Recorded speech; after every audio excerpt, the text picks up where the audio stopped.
ഇനി നാളെ ആവട്ടെ.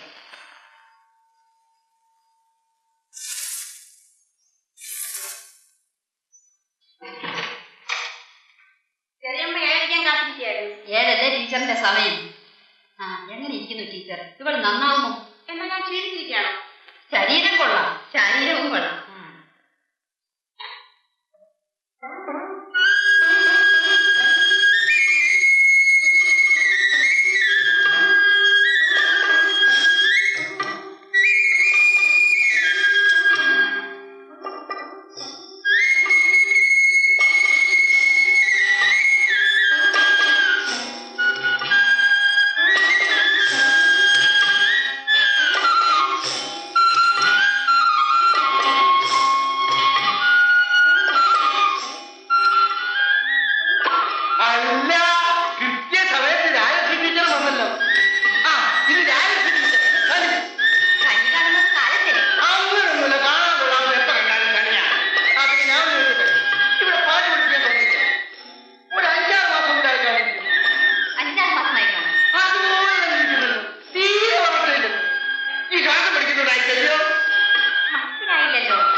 അവരെ വളർത്തുന്നത് ഞാനാ പാറ്റുള്ളൂ.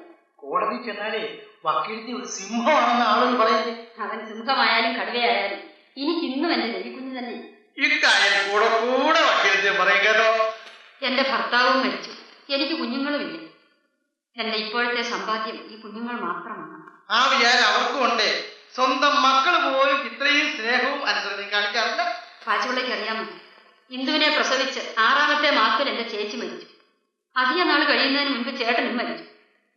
അന്ന് രവിക്ക് 5 വയസ്സാണ്. അച്ഛനും അമ്മയും ഇല്ലാത്ത ഈ കുഞ്ഞുങ്ങളെ വളർത്തി ഈ നിലയിലെത്തിക്കാൻ ഞാൻ പെട്ടിട്ടുള്ള പാട് കുറച്ചൊന്നും അല്ല പഠിച്ചത്. ഇതുവരെ വന്നില്ലല്ലോ. വന്നിട്ട് അവളെ ഒന്ന് കണ്ടിട്ട് പോകാമെന്ന് കരുതിയാണ്. അവൾ ഇപ്പൊ വരും. സ്കൂളിൽ നിന്ന് വരുന്ന വഴി വക്കീല് രവീന്ദ്രൻ നായരുടെ വീട്ടിൽ സംഗീതം പഠിപ്പിക്കും. നേരെ മറിച്ച് അതിനകത്ത് വേറൊരു കാര്യമുണ്ട്. നിങ്ങളിപ്പോ പെണ്ണിനെ കാണാം. പെണ്ണിന് കാണാനുള്ള ആളവിടെ. നിങ്ങൾ പോയി ചെറുക്കനുമായിട്ട് വാ. അവര് തമ്മിലല്ലേ കാണണ്ടോ. എന്നാലും ആദ്യം ചെറുക്കന്റെ അച്ഛനും അമ്മാവനും കാണുന്നതാണല്ലോ അതിന്റെ മര്യാദ. കാണാനൊന്നും ഇല്ല. നേരെ മറിച്ച് അതിനകത്ത് എന്റെ അനുസരണമായിരുന്നു പറയാമെന്ന് വിചാരിക്കും.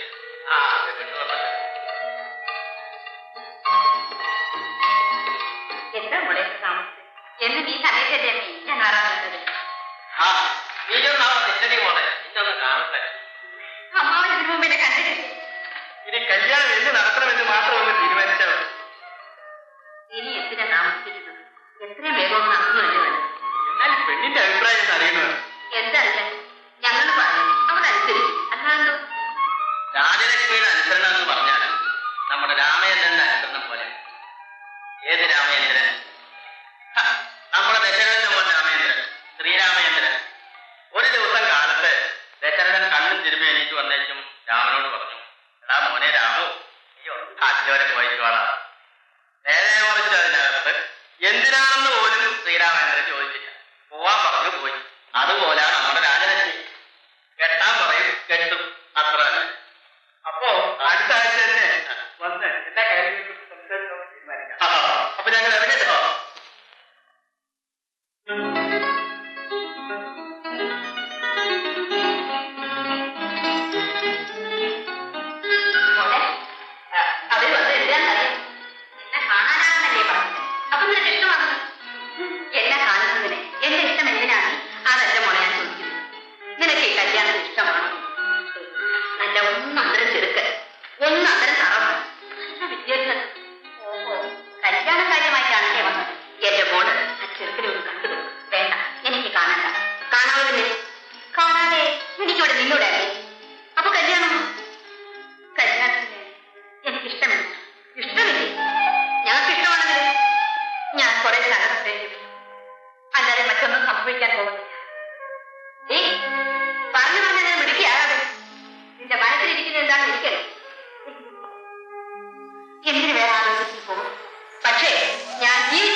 വലിയോ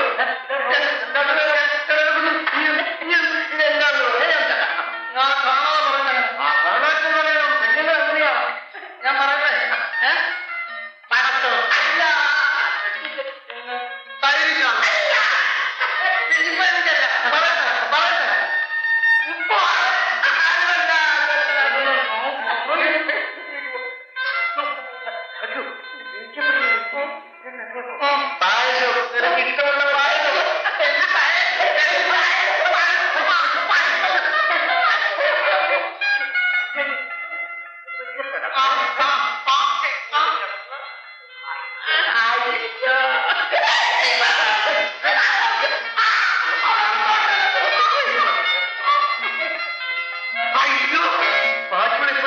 വരുമോ എനിക്ക് ആ രൂപ ഓർക്കുമ്പോ പേടിയാ ചേട്ടൻ അർദ്ധരാത്രിയും വെളുപ്പാകാലത്തൊക്കെ വരുള്ളൂ അല്ലെങ്കിൽ തന്നെ വന്നാലെന്നാ ഞാൻ പറയും സ്വാമിയുടെ കഴിയുന്നതാണ് ബാക്കിയുള്ള കള്ളു കുടിക്കുമോ ചേട്ടനോ കാലമാരുടെ വീശ കണ്ടോ കള്ള് അരിക്കരിച്ച് കുടിക്കാനോ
ഇവിടെ ഇരിക്കായിരുന്നു ഞാൻ കണ്ടതേ.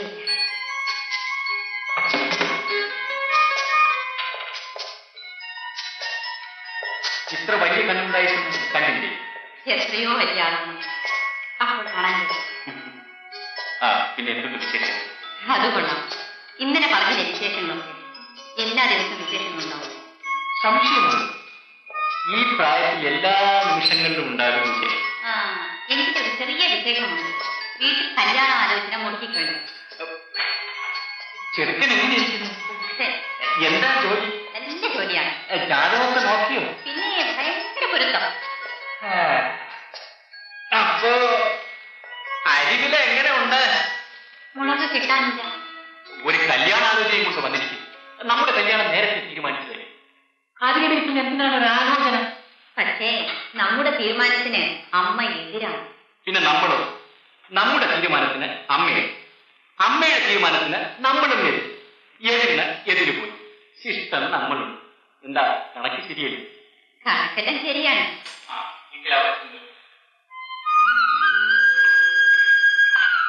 അല്ല, ഇന്ന് സ്കൂളിൽ പോകണ്ടേ? അയ്യോ, ഇപ്പൊ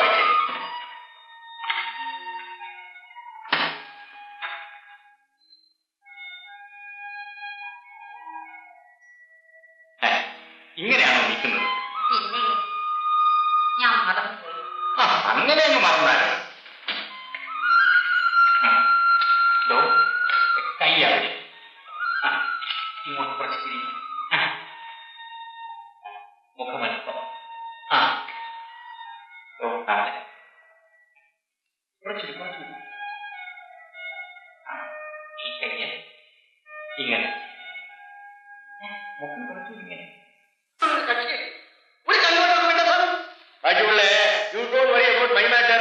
എന്റെ കാര്യത്തിൽ സമാനമുണ്ട്. ബട്ട് വക്കീലിനോട് കളിക്കാൻ പോവാ. അയ്യോ, വക്കീൽ ഫീസ് ഞാൻ കൊണ്ടുവന്നിട്ടുണ്ട്. ഫീസ് ഞാനേ എന്റെ അമ്മാവനാണെന്നത് ഫീസ് വാങ്ങിക്കാതെ വക്കീലിനെ കേൾക്കുവാണ്. സത്യത്തിൽ ഈ ബാക്കിയുള്ള നിങ്ങളുടെ അനന്തരനാണോ? ഉത്തരവനാണോ എന്ന് പറയണം. സ്വന്തം അനന്തരനാണെന്ന് പറയാൻ എന്തിനാ അമ്മാവ പഠിക്കുന്നത്? എനിക്ക് അമ്മാവിന്റെ വസ്തുവും മകളൊന്നും വേണ്ട. അത് പഠിച്ച് പറയാതിരിക്കും വേണ്ട. ബാക്കിയുള്ളേ തന്റെ വേലങ്ങ് മനസ്സിലിരിക്കട്ടെ. താനിങ്ങനെ ഓരോ അക്ഷരം കൊണ്ടിരുന്നു അമ്മാവനാണെന്നും അമ്മായിയപ്പനാണെന്നും പറഞ്ഞ് വക്കീൽ സാധനം കളിപ്പിക്കും. എന്നിട്ട് ആ കച്ചിക്കാരുടെ കയ്യിൽ നിന്നെല്ലാം കാശ് പഠിച്ചെടുക്കല്ലേ തന്റെ പണി? പഞ്ചായത്ത് വിളിക്കും, തിരുവനന്തപുരം കൊച്ചു മഞ്ചേരി പോയി. ആ കേസിന്റെ കാര്യത്തെ കുറിച്ചുള്ള വിശദാംശം അതെല്ലാം വക്കീലാഫീസിൽ വരുമ്പോൾ പറഞ്ഞാൽ മതി. നിങ്ങൾ പഞ്ചായത്തോട് എത്തിച്ചു പോയിക്കോളൂ.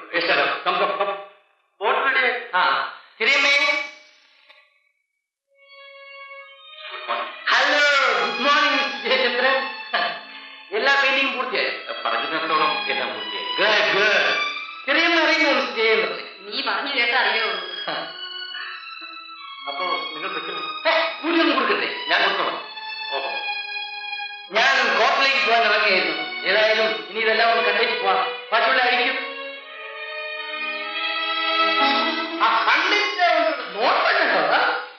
കൊള്ളാം. ഞാൻ പ്രതീക്ഷിച്ചതിലേറെ മനോഹരമായിരിക്കും. തിരിയമിക്കുന്നു തോന്നുന്നു. നന്നായിരിക്കുന്നു. ഇതൊരെണ്ണം വരയ്ക്കാൻ എത്ര ദിവസം വേണ്ടി വരും? ഇത് വരയ്ക്കുന്നതല്ല, ഒപ്പിയെടുക്കുന്നതാ.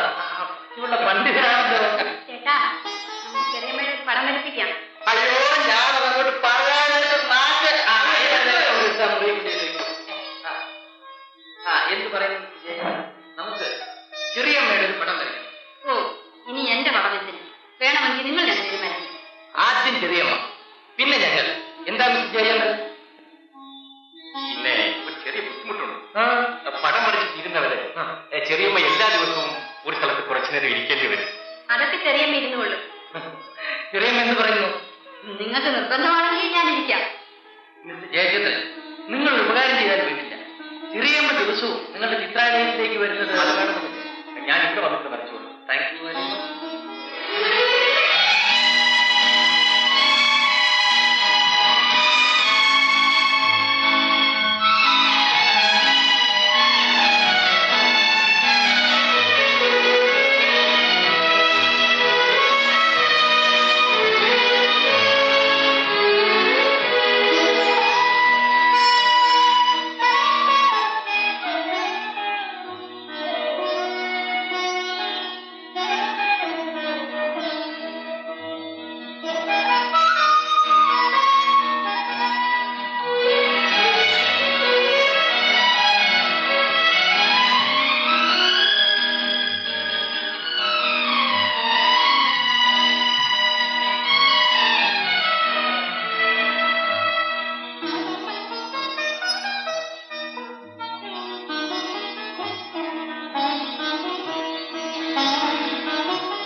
വീട്ടിലിപ്പോൾ 2 ചെറിയമ്മയുള്ളത് പോലെ തോന്നുന്നു.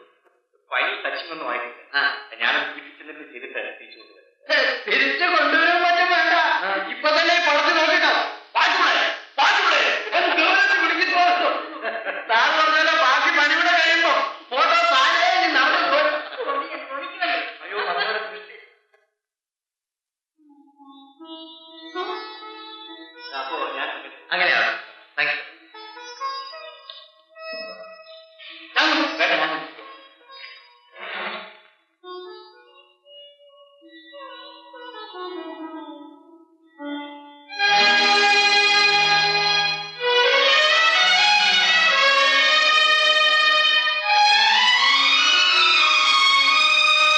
ഇത് വേണ്ടേ?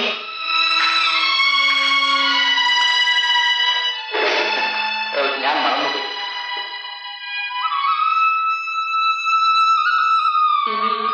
മറക്കുമോ? ഇനി എങ്ങനെ പറയും? എന്റെ കയ്യിൽ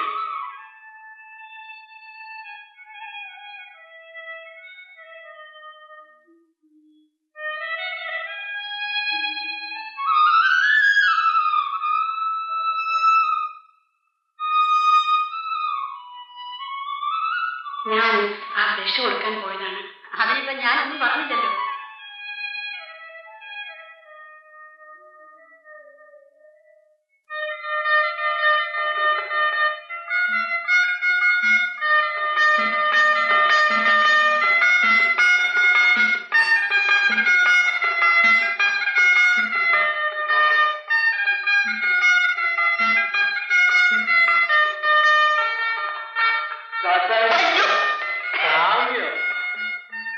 ഞാൻ പുറകെ ഉണ്ടായിരുന്നു.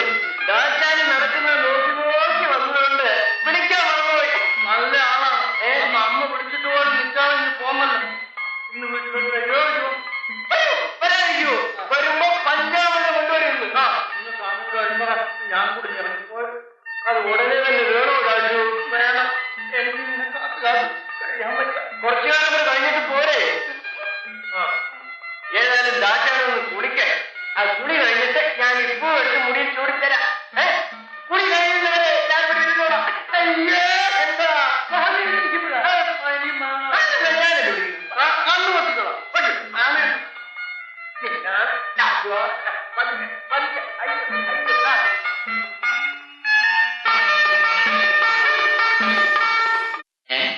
എന്തു ഇവിടെ? ഞാൻ പിന്നെ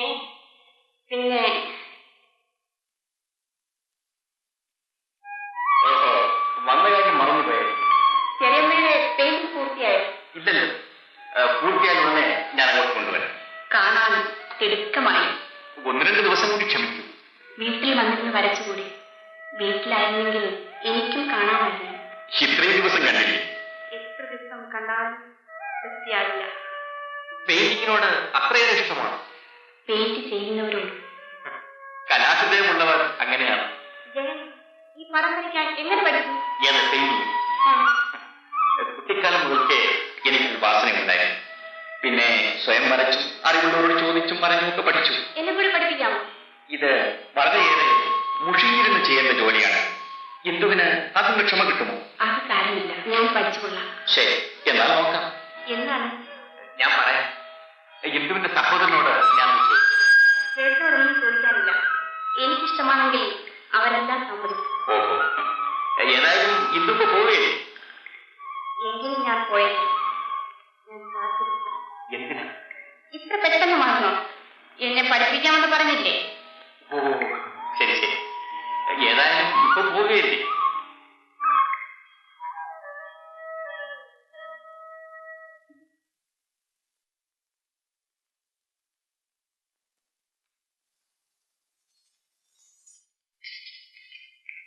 മോളെ, നീ എവിടെ പോയിരുന്നു?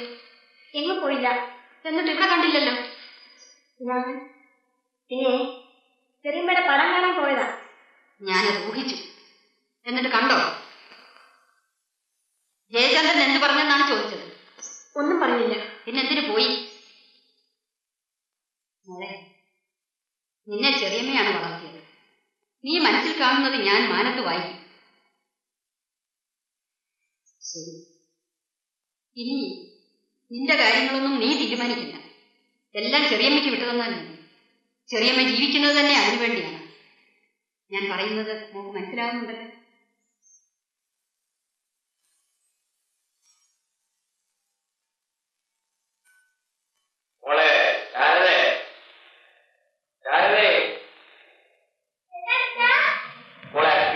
കുറച്ച് വെള്ളം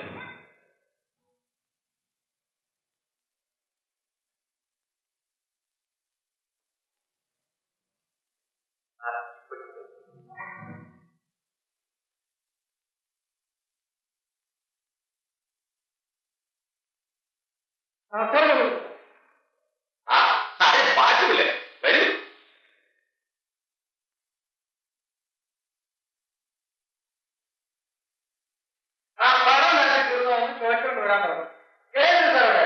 അവൻ പുറത്തെവിടെയെങ്കിലും കാണും. പാട്ടുള്ള ഇതെന്താണെന്ന് മനസ്സിലായോ? നോക്കിയിട്ടുണ്ടോ? എങ്കിലും ഇന്നൊന്ന് നോക്കിക്കളയാം. എന്റെ പൊന്ന് തോന്നുന്നുണ്ട് ചേട്ടാ, ഞാൻ മോശത്തിന് പറയാൻ കേട്ടത്. ഏയ്, ഒരു അപകടമില്ല പാട്ടില്ലേ. എന്നാലും എനിക്ക് വേണ്ട. എനിക്ക് ഇവരുമായിട്ട് ഒരു പരിചയമില്ല. അതിനല്ലേ പരിചയപ്പെടാൻ പറയുന്നത്.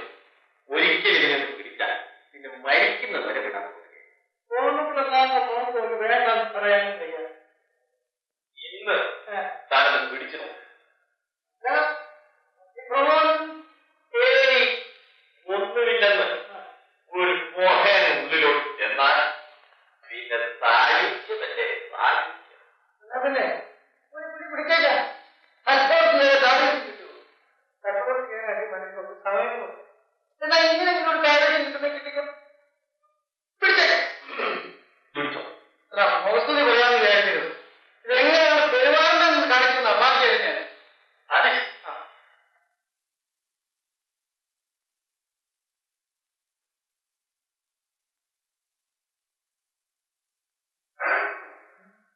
പോകയില്ലയോ? എന്നിട്ട് എവിടെ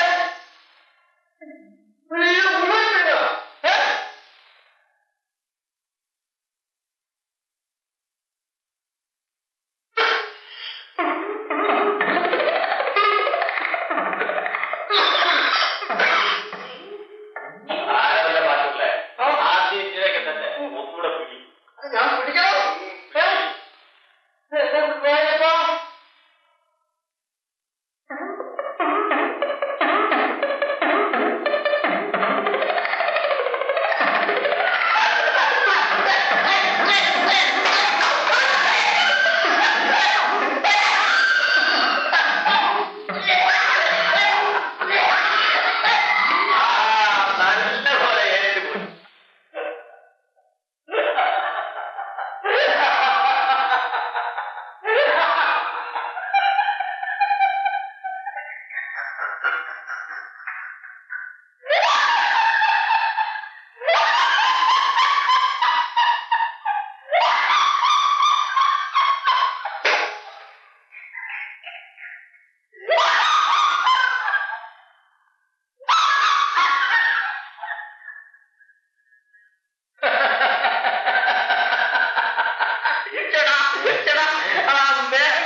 എന്താ ഇങ്ങനെ?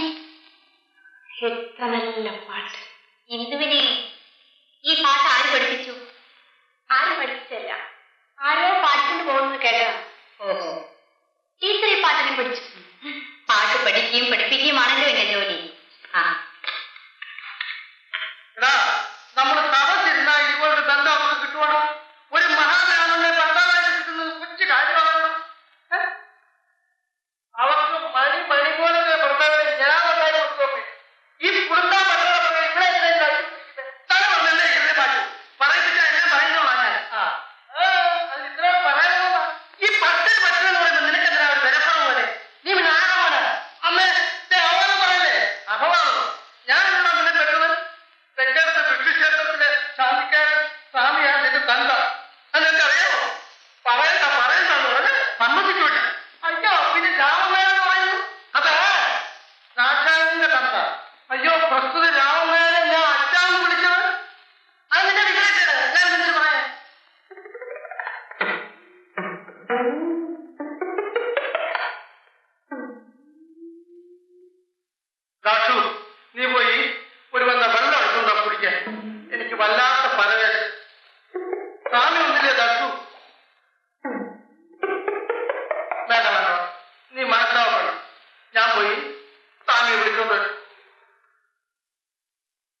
ടീച്ചറിന്റെ പടം കൊള്ളാം.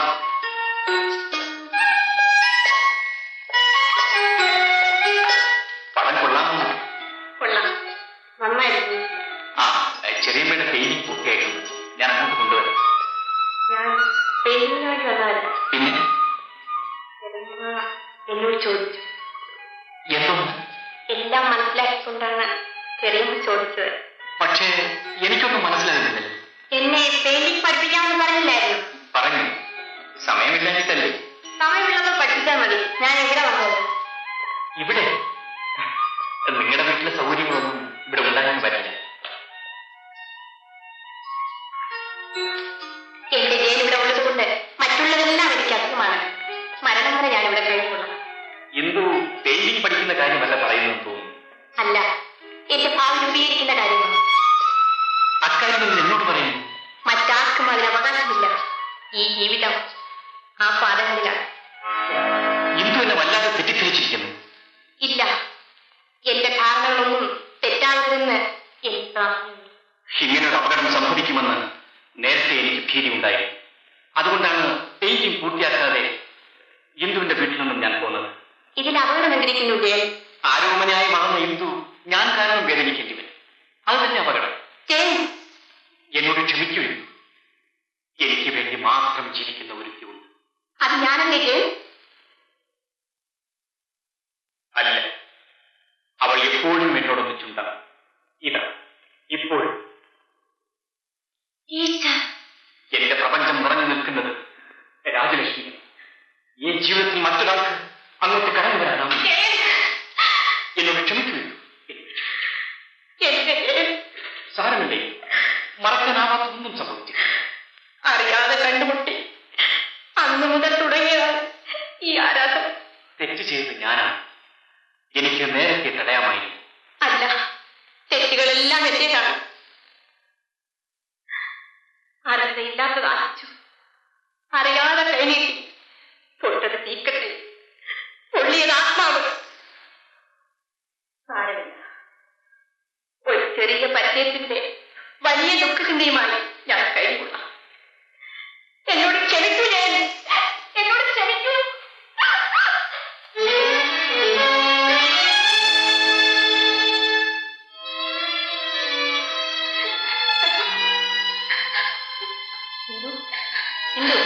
എന്താ മോൾ എന്തിനാ കരയുന്നത്? കരയാതെ കാര്യം പറയുമ്പോൾ മോളെ കരയാതിരിക്കുന്നത് എന്തിനാ മോളെ കരയുന്നത്? എന്നോട് ക്ഷമിക്കൂ ചെല്ലുമേ, എന്നോട് ക്ഷമിക്കൂ. ക്ഷമിക്കാൻ എന്റെ മോള് തെറ്റെന്തെങ്കിലും ചെയ്തു? ഏറ്റവും വലിയൊരു തെറ്റ് ചെയ്തു. ചെറിയമ്മ പറഞ്ഞത് ഞാൻ അനുസരിച്ചില്ല. അതിന്റെ ശിക്ഷയും കിട്ടി. എന്തുണ്ടായെന്ന് തുറന്നു പറയും. മോള് പറയില്ലേ? ജയൻ മറ്റാളെ സ്നേഹിക്കുന്നത് ഞാൻ അറിഞ്ഞിരുന്നില്ല ചെറിയമ്മ. നീ ജയനെ കാണാൻ പോയിരുന്നു? ജയൻ ടീച്ചറിനെ സ്നേഹിക്കുന്നു ചെറിയമ്മ. ഏത് ടീച്ചർ? രാജലക്ഷ്മിയോ? അതെ. സ്നേഹിക്കട്ടെ, അവർക്ക് ഇഷ്ടമായിട്ടില്ലേ? അതിന് നീ കരയുന്നെന്തിന്? ഈ ആഴ്ച മുഴുവൻ ഞാൻ നീ കരയുന്നത്. വിവാഹ തീയതി നിശ്ചയിക്കുന്നതിന് മുമ്പ് എന്നോട് കൂടി ഒന്ന് ചോദിക്കേണ്ടതല്ലായിരുന്നു. മനസ്സിലും നിന്നെ എനിക്ക് പ്രസവിക്കാമെങ്കിൽ നിന്റെ വിവാഹം നടത്താനിരിക്കാൻ അത് നിന്റെ അനുവാദം മതി. എന്റെ വിവാഹത്തിന് എന്റെ ഇഷ്ടം കൂടി നോക്കേണ്ടതല്ലേ? നിന്റെ ഇഷ്ടം എന്താണെന്ന് എനിക്കറിയാം. നീ ആ ജയചന്ദ്രന്റെ കാര്യം മനസ്സിൽ വെച്ചുകൊണ്ടല്ലേ ഇതൊക്കെ പറയുന്നത്. എനിക്ക് ജീവനുണ്ടെങ്കിൽ ആ വിവാഹം നടക്കുമെന്ന് നീ കരുതാൻ. എനിക്ക് മറ്റൊരു വിവാഹം നടക്കുമെന്ന് അമ്മയും കരുതാൻ. ആ എങ്കിൽ നമുക്ക് അത് തന്നെ ഒന്ന് നോക്കിക്കളയാം. നമുക്ക് അമ്മയ്ക്കും മകൾക്കും കൂടെ തന്നെ മത്സരിച്ചു നോക്കാം. ആര് ജയിക്കുമെന്ന് അറിയണമല്ലോ. അമ്മേ, ഇതിൽ മത്സരത്തിന്റെ കാര്യം ഉണ്ട്. നിന്റെ അച്ഛൻ മരിച്ചത് എങ്ങനെയാണെന്ന് നിനക്കറിയാം. നീ ഈ മനസ്സിൽ കൊണ്ടു നടക്കുന്ന ജയചന്ദ്രൻ എന്ന് പറയുന്നവന്റെ അച്ഛന് കാരണമാണ് നിന്റെ അച്ഛൻ തൂങ്ങി വരുന്നത്. ഇതൊക്കെ പല പ്രാവശ്യം പറഞ്ഞ് കഴിഞ്ഞത് ഞാൻ ഓർക്കുന്നുള്ളൂ. എനിക്ക് സഹിക്കാൻ കഴിയില്ല.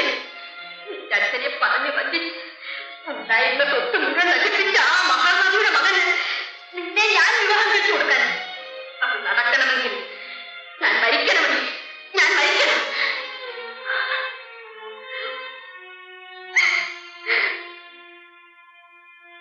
അവള് സമ്മതിച്ചോ? ആ കാര്യമൊന്നും നിങ്ങളാരും അറിയണ്ട. ഈ മാസം അവസാനം തന്നെ വിവാഹം നടത്തണം. നേരെ മറിച്ച് അതിന് ഇപ്പൊ അങ്ങനെ മറിക്കാൻ ഇരിക്കൊന്നും വേണ്ട, നേരെ തന്നെ മതി. അല്ല, പെണ്ണിന്റെ ഇഷ്ടമില്ലാതെ കല്യാണം നടത്തുന്നത് ശരിയാണോ പ്രധാനമേ? പെണ്ണിന് ഇഷ്ടമില്ലെന്ന് നിങ്ങളോട് ആര് പറഞ്ഞു? നിങ്ങൾക്ക് ഇഷ്ടമാണ്. ഞങ്ങൾക്ക് ഇഷ്ടം. എനിക്ക് കല്യാണം.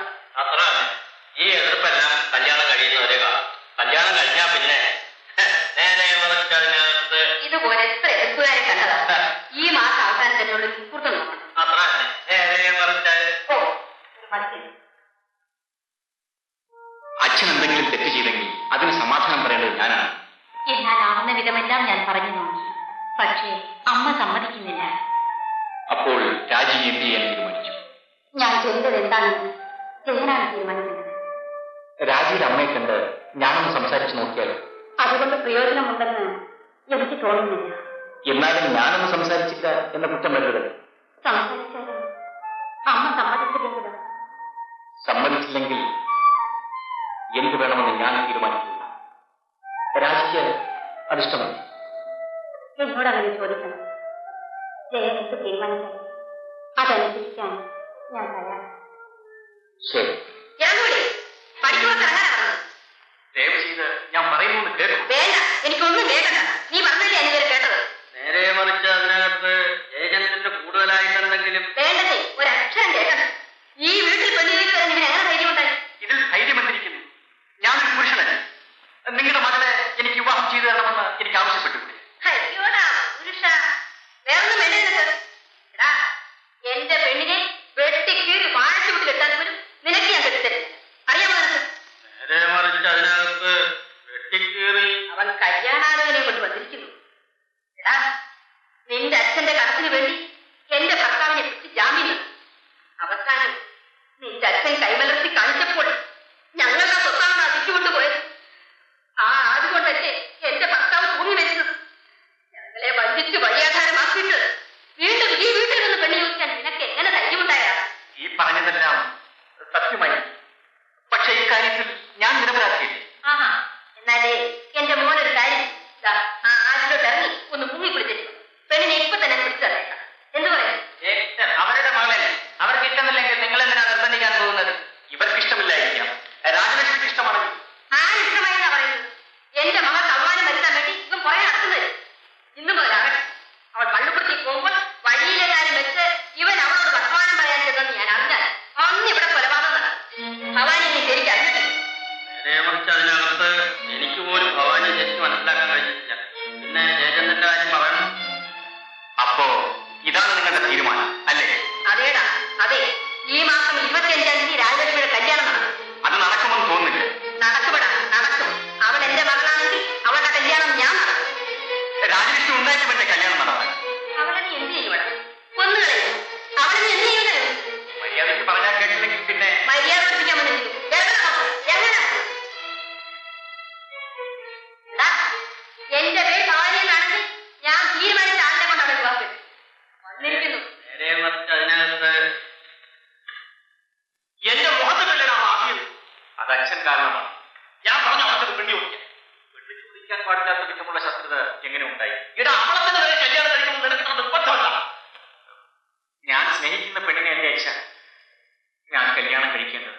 എന്നിട്ട് കല്യാണം കഴിച്ച് തന്നിട്ട് രാജലക്ഷ്മിയെ കൊണ്ട് ഭവാനി നിന്റെ പിറകെ നടന്നാലും ശരി, അവളെ കല്യാണം കഴിക്കാൻ ഞാൻ സമ്മതിക്കില്ല. എനിക്കും ഉണ്ടടാ വാശി. ഈ ആവശ്യമില്ലാത്ത ഭാഷ മേലാൽ നീ അവിടെ പോവുകയും അവളുമായി സംസാരിച്ചെന്നോ മറ്റോ ഞാൻ അറിയാം. വാശി ഞാൻ പറയും. ഒരു സ്നേഹക്കാരൻ നടക്കും.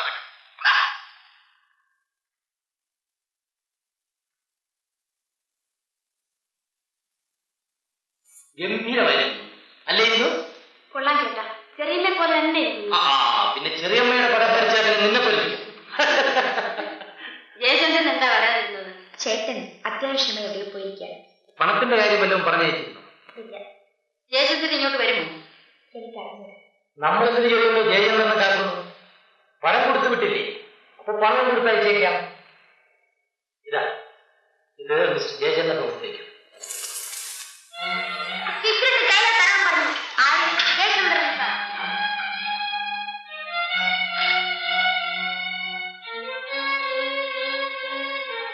പ്രിയപ്പെട്ട രാജി, ഇനി നമ്മുടെ ഭാവി നമ്മൾ തന്നെ രൂപപ്പെടുത്തേണ്ടിയിരിക്കും. കൂടുതൽ എഴുതുന്നില്ല. ഇന്ന് വൈകുന്നേരം 7 മണിക്ക് ആറ്റിനക്കരയുള്ള തണ്ണീർ പന്തലിന് സമീപം എല്ലാ ഒരുക്കങ്ങളോടും കൂടി ഞാൻ കാത്തു നിൽക്കും. രാജി രാജു അവിടെ വരിക. നമ്മുടെ രജിസ്റ്റർ വിവാഹത്തിനുള്ള ഏർപ്പാടുകളെല്ലാം ഞാൻ ചെയ്തു കഴിഞ്ഞിരിക്കുകയാണ്. വിവാഹം കഴിഞ്ഞ് കുറച്ച് ദിവസം പുറത്ത് എവിടെയെങ്കിലും താമസിക്കാം.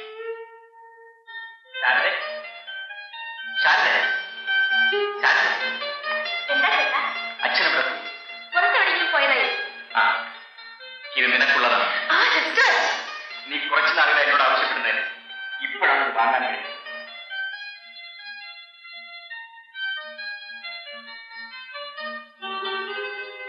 ഞാൻ കോഴിക്കോട് വരെ ഒന്ന് പോവുകയാണ്. അച്ഛൻ അന്വേഷിച്ചാൽ 4-5 ദിവസത്തിന് മടങ്ങി വരുമെന്ന് പറഞ്ഞു. എന്തിനാ ചേട്ടാ കോഴിക്കോട്ട് പോകുന്നത്? ഒരു അത്യാവശ്യ കാര്യമാണ്. ഞാൻ വന്നിട്ട് പറയാം.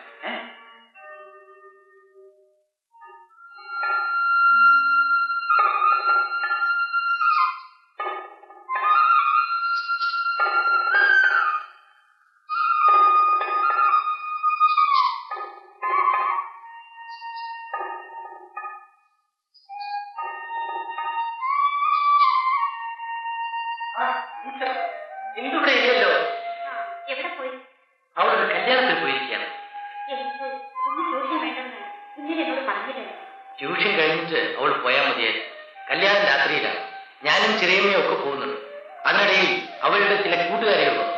അവരെല്ലാവരും ഒരുമിച്ച് അവൾ കല്യാണ വീട്ടിലേക്ക് പോയിരിക്കുകയാണ്. ടീച്ചർ പോയിക്കോളൂ. ട്യൂഷൻ നാളെ മതി.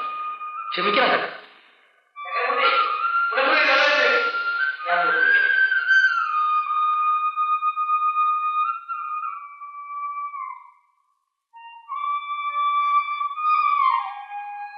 അല്ല, രാജേഷ് പോവുകയാണോ? വരും, കാർ പിടിച്ചിട്ട് പോകാം.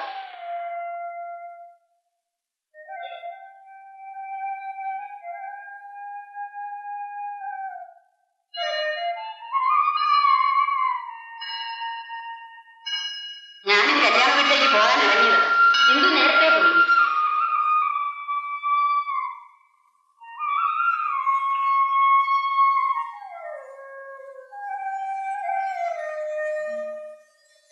രവി, രാജധാനി പൊടി ഇവിടെ ഇരിക്കുന്നു. കുറച്ചെടുത്ത് തലയെ തിരുമിക്കൂ. ശരിയമ്മേ.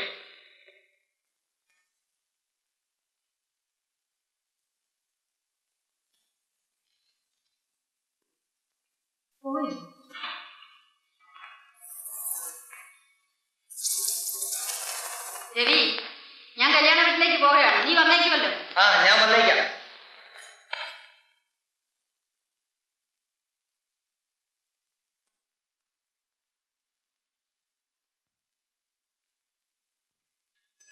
ടീച്ചർ പോയി?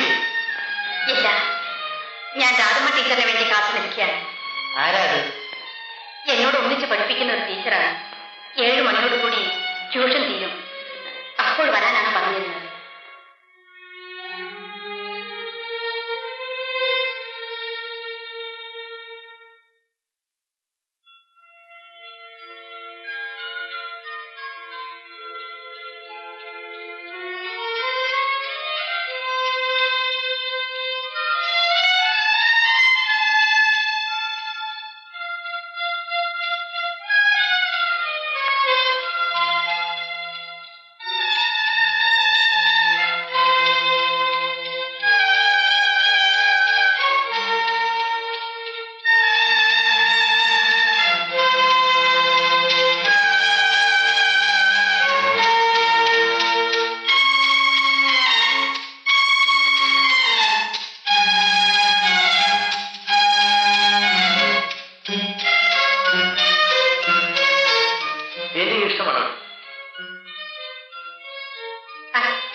ഇത് മിസ്റ്റർ ജയചന്ദ്രന്റെ പെയിന്റിംഗ് ആണ്. ജയചന്ദ്രനെ ടീച്ചർ അറിയും?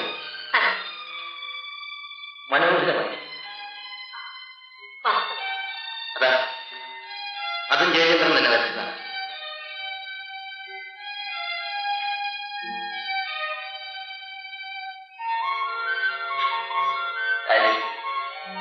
ഇതാ ഈ ചിത്രം. സ്വപ്നങ്ങൾ വിടരുന്ന ഊണിലാവ് വരുന്ന ചൂട്, കാമുകനെ കണ്ട ലജ്ജാഭാരത്താൽ എന്തു ചെയ്യണമെന്നറിയാം. വരും.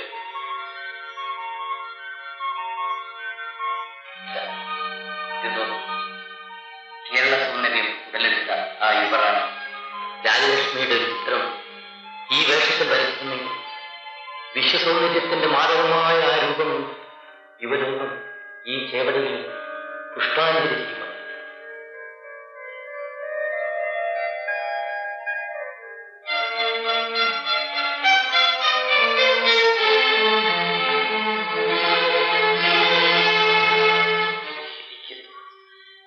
ഇതുവരെ ഉണ്ടായിട്ടില്ല ഒരു വിഭ്രാന്തി, മനസ്സിന്റെ തീരാത്തൊരു മോഹം. നിൽക്കൂ, എന്നെ തെറ്റിദ്ധരിക്കരുത്. യൗവനത്തിന്റെ ബന്ധത്തിലേക്ക് നമ്മൾ ഉത്തരവാദികളല്ല.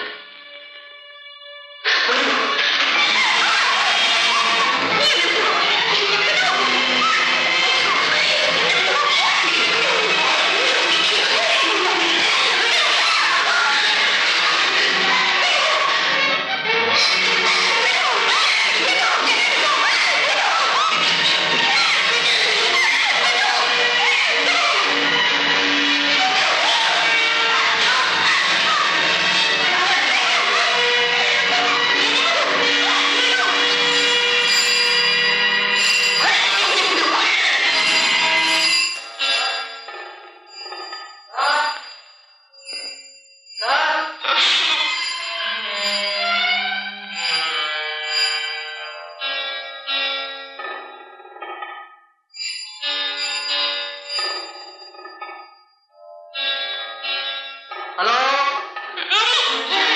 അതെ ശങ്കരൻകുട്ടിയാണ്. ഏമാ കുളി കഴിഞ്ഞിട്ട് വന്നിട്ട് പിന്നെ കണ്ടില്ല. കല്യാണം പോയെന്നാ തോന്നുന്നത്. അമ്മച്ചിയാണോ? എവിടെന്നാ? കല്യാണം വീട്ടിന്നോ? ആ, ഏമാ അങ്ങോട്ട് വന്നിട്ടുണ്ട്. ആ, നിർത്തട്ടെ.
Police station?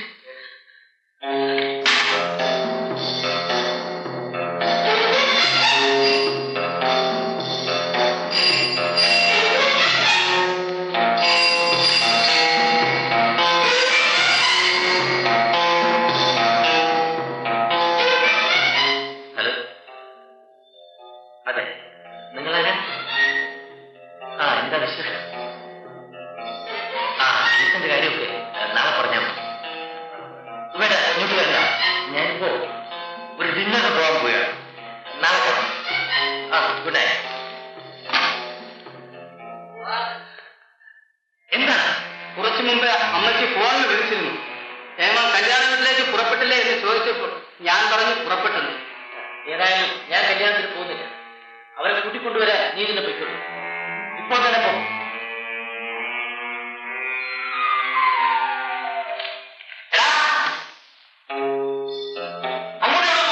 ആ ടോർച്ചിലേക്ക് എടുക്കാനാണ്. ടോർച്ച് ഞാൻ തരാം. നീ പോയി കുടിക്കാൻ കുറച്ച് വെള്ളം കൊണ്ടുവരും.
ആരാണ്?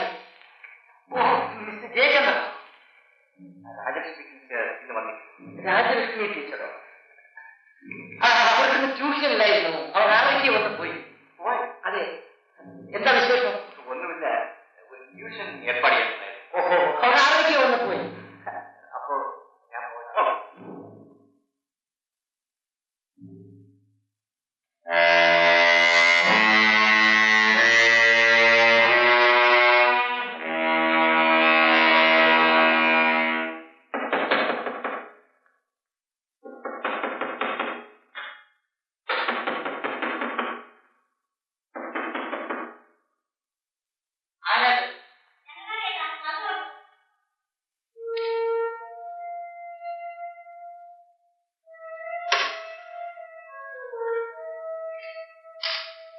നീ എന്താ കല്യാണത്തിന് വരാൻ പോകുന്നത്? ഞാൻ വരാനൊരുങ്ങായിരുന്നു ശ്രീമി. അപ്പോഴാണ് കേസ് കാര്യവുമായി ഒരു പുതിയ കക്ഷി വന്നത്. ഞാൻ ഫോൺ വിളിച്ചപ്പോ നീ എവിടെ പോയിരുന്നു? ഞാൻ പുറത്തുനിന്ന് അയാളുമായിട്ട് സംസാരിക്കുകയായിരുന്നു. പിന്നീടാണ് ചെറിയമ്മ ഫോൺ ചെയ്ത കാര്യം അറിയുന്നത്. വരും ചെറിയമ്മ, അപ്പുറത്ത് പോയി കിടക്കാം. കൂടുതൽ സമയം സംസാരിക്കണം. എന്തായിരുന്നു ചെറിയമ്മയ്ക്ക് എന്തെങ്കിലും അസുഖം? ചെറിയമ്മയ്ക്ക് നല്ല സുഖമില്ലെന്ന് പറയുന്നു. കല്യാണ വീട്ടിൽ നിന്ന് ഊണും കഴിച്ചില്ല. എങ്കിലും ഞാൻ ഉടൻ തന്നെ ഡാക്ടർക്ക് ഫോൺ ചെയ്യാം. വേണ്ട, ആർക്കും ഫോൺ ചെയ്യണ്ട. കുറച്ച് സമയം ഒന്ന് കിടന്നാൽ മതി. എന്റെ ക്ഷീണം ഒക്കെ മാറും.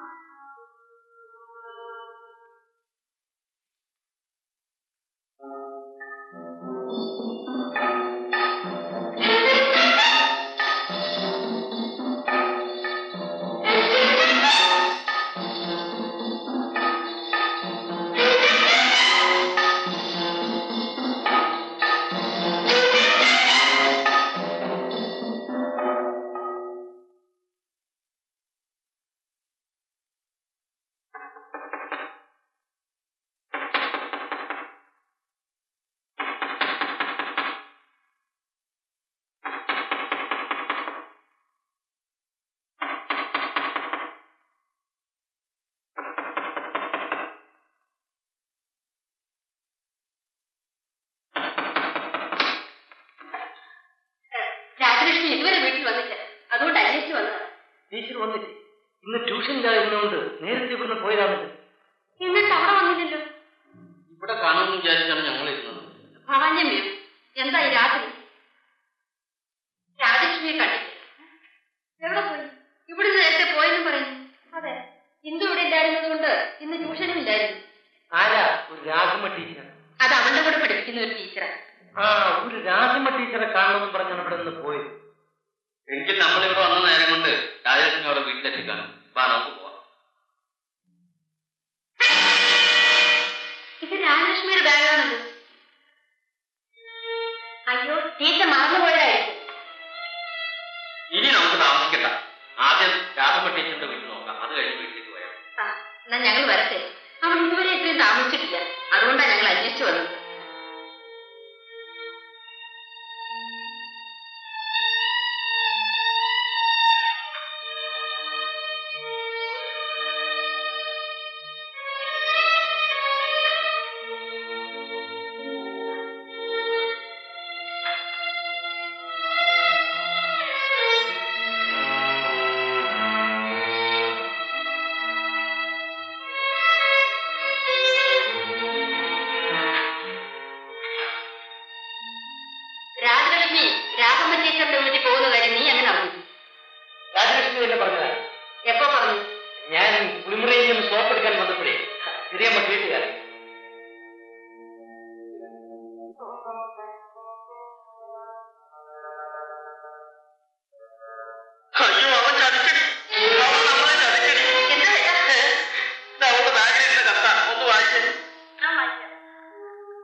സംസാരിക്കുന്നത് ആരെങ്കിലും കണ്ടാൽ സംശയിക്കാൻ ഇടയുണ്ട്.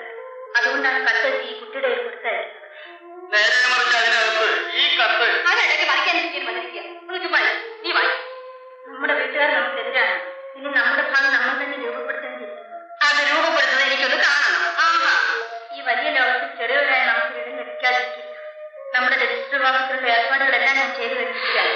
അയ്യോ, ചതിച്ചോ ദൈവമേ. ഇനിയൊന്ന് അറിഞ്ഞടി പോവാനും. കൂടുതൽ എഴുതുന്നില്ല. ഇന്ന് വൈകുന്നേരം 7 മണിക്ക് ആറ്റിനക്കരയുള്ള തണ്ണീർപ്പന്തലിന് സമീപം എല്ലാ ഒരുക്കങ്ങളോടും കൂടി ഞാൻ കാത്തു നിൽക്കും. രാജി അവിടെ വരിക. വിവാഹം കഴിഞ്ഞ് കുറച്ചു ദിവസം പുറത്ത് എവിടെയെങ്കിലും താമസിക്കാം. എതിർപ്പുകളെല്ലാം അവസാനിക്കുമ്പോൾ തിരിച്ചു വരാമെന്നാണ് കരുതുന്നത് എന്ന് രാജിയുടെ ജയം. ഇവരാണോ എന്റെ മകളെയും കട്ടുകൊണ്ടുപോയത്? ഞാൻ ജീവിച്ചിരിക്കുമെങ്കിൽ ഈ വിവാഹം നടത്തിക്കുകയില്ല. ഇനിയെങ്കിലും എതിർക്കാതിരിക്കല്ലേ നല്ലത്. എതിർക്കും. ഞാൻ മരിക്കുന്നതിനെ എതിർക്കും. അവരെന്റെ മകളെയും കട്ടുകൊണ്ടുപോയെന്ന് പറഞ്ഞ് ഞാൻ കൊണ്ടേ കേസ് കൊടുക്കും. ചേട്ടൻ വരുന്നുണ്ട് പോലീസ് സ്റ്റേഷനിലേക്ക്. പിന്നെ അല്ലാതെ എനിക്കെന്തോ രാജലക്ഷ്മിയും പ്രായപൂർത്തിയായതാണെന്നുള്ളത് ശരി. പക്ഷേ രക്ഷകർത്താക്കൾ പരാജയപ്പെട്ടാൽ ഞങ്ങൾക്ക് അന്വേഷിക്കാൻ ഒക്കുകയില്ല. രാജലക്ഷ്മി കാണാനില്ല എന്നുള്ളത് ശരി തന്നെയാണ്. ഇല്ലെങ്കിൽ അവരുടെ അമ്മ അറിഞ്ഞില്ല. എങ്കിൽ അവൾ മറ്റാരുടെയും കൂടെ പോയതായി. എന്റെ മകൻ ഒരിക്കലും ശരിയില്ലെങ്കിൽ ഈ കത്തം തന്നെ ഇത് നിങ്ങളുടെ മകനില്ല.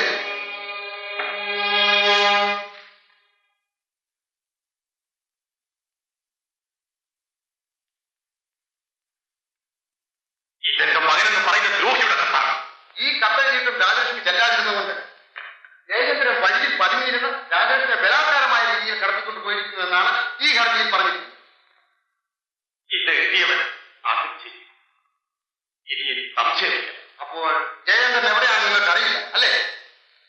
അറിയാമെങ്കിൽ അവനെ പിടിച്ച് ആദ്യം പോലീസിൽ ഏൽപ്പിക്കുന്നത് ഞാനായി. ഏതായാലും ഞങ്ങൾ അന്വേഷിക്കും. ജയചന്ദ്രൻ ഇവിടെ വരികയാണെങ്കിൽ ഉടനെ വിവരം പോലീസ് സ്റ്റേഷനിൽ അറിയിക്കും. ഇല്ലെങ്കിൽ ഇടയ്ക്കിടയ്ക്ക് ഒന്ന് നിങ്ങളെ ബുദ്ധിമുട്ടിക്കേണ്ടി വരും. അതിനിടയാക്കട്ടെ.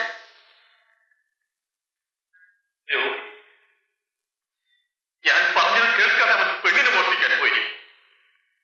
എന്റെ മുന്നിൽ അവൻ വന്നുപോയാൽ ഞാൻ അവനെ കൊന്നുപോകും.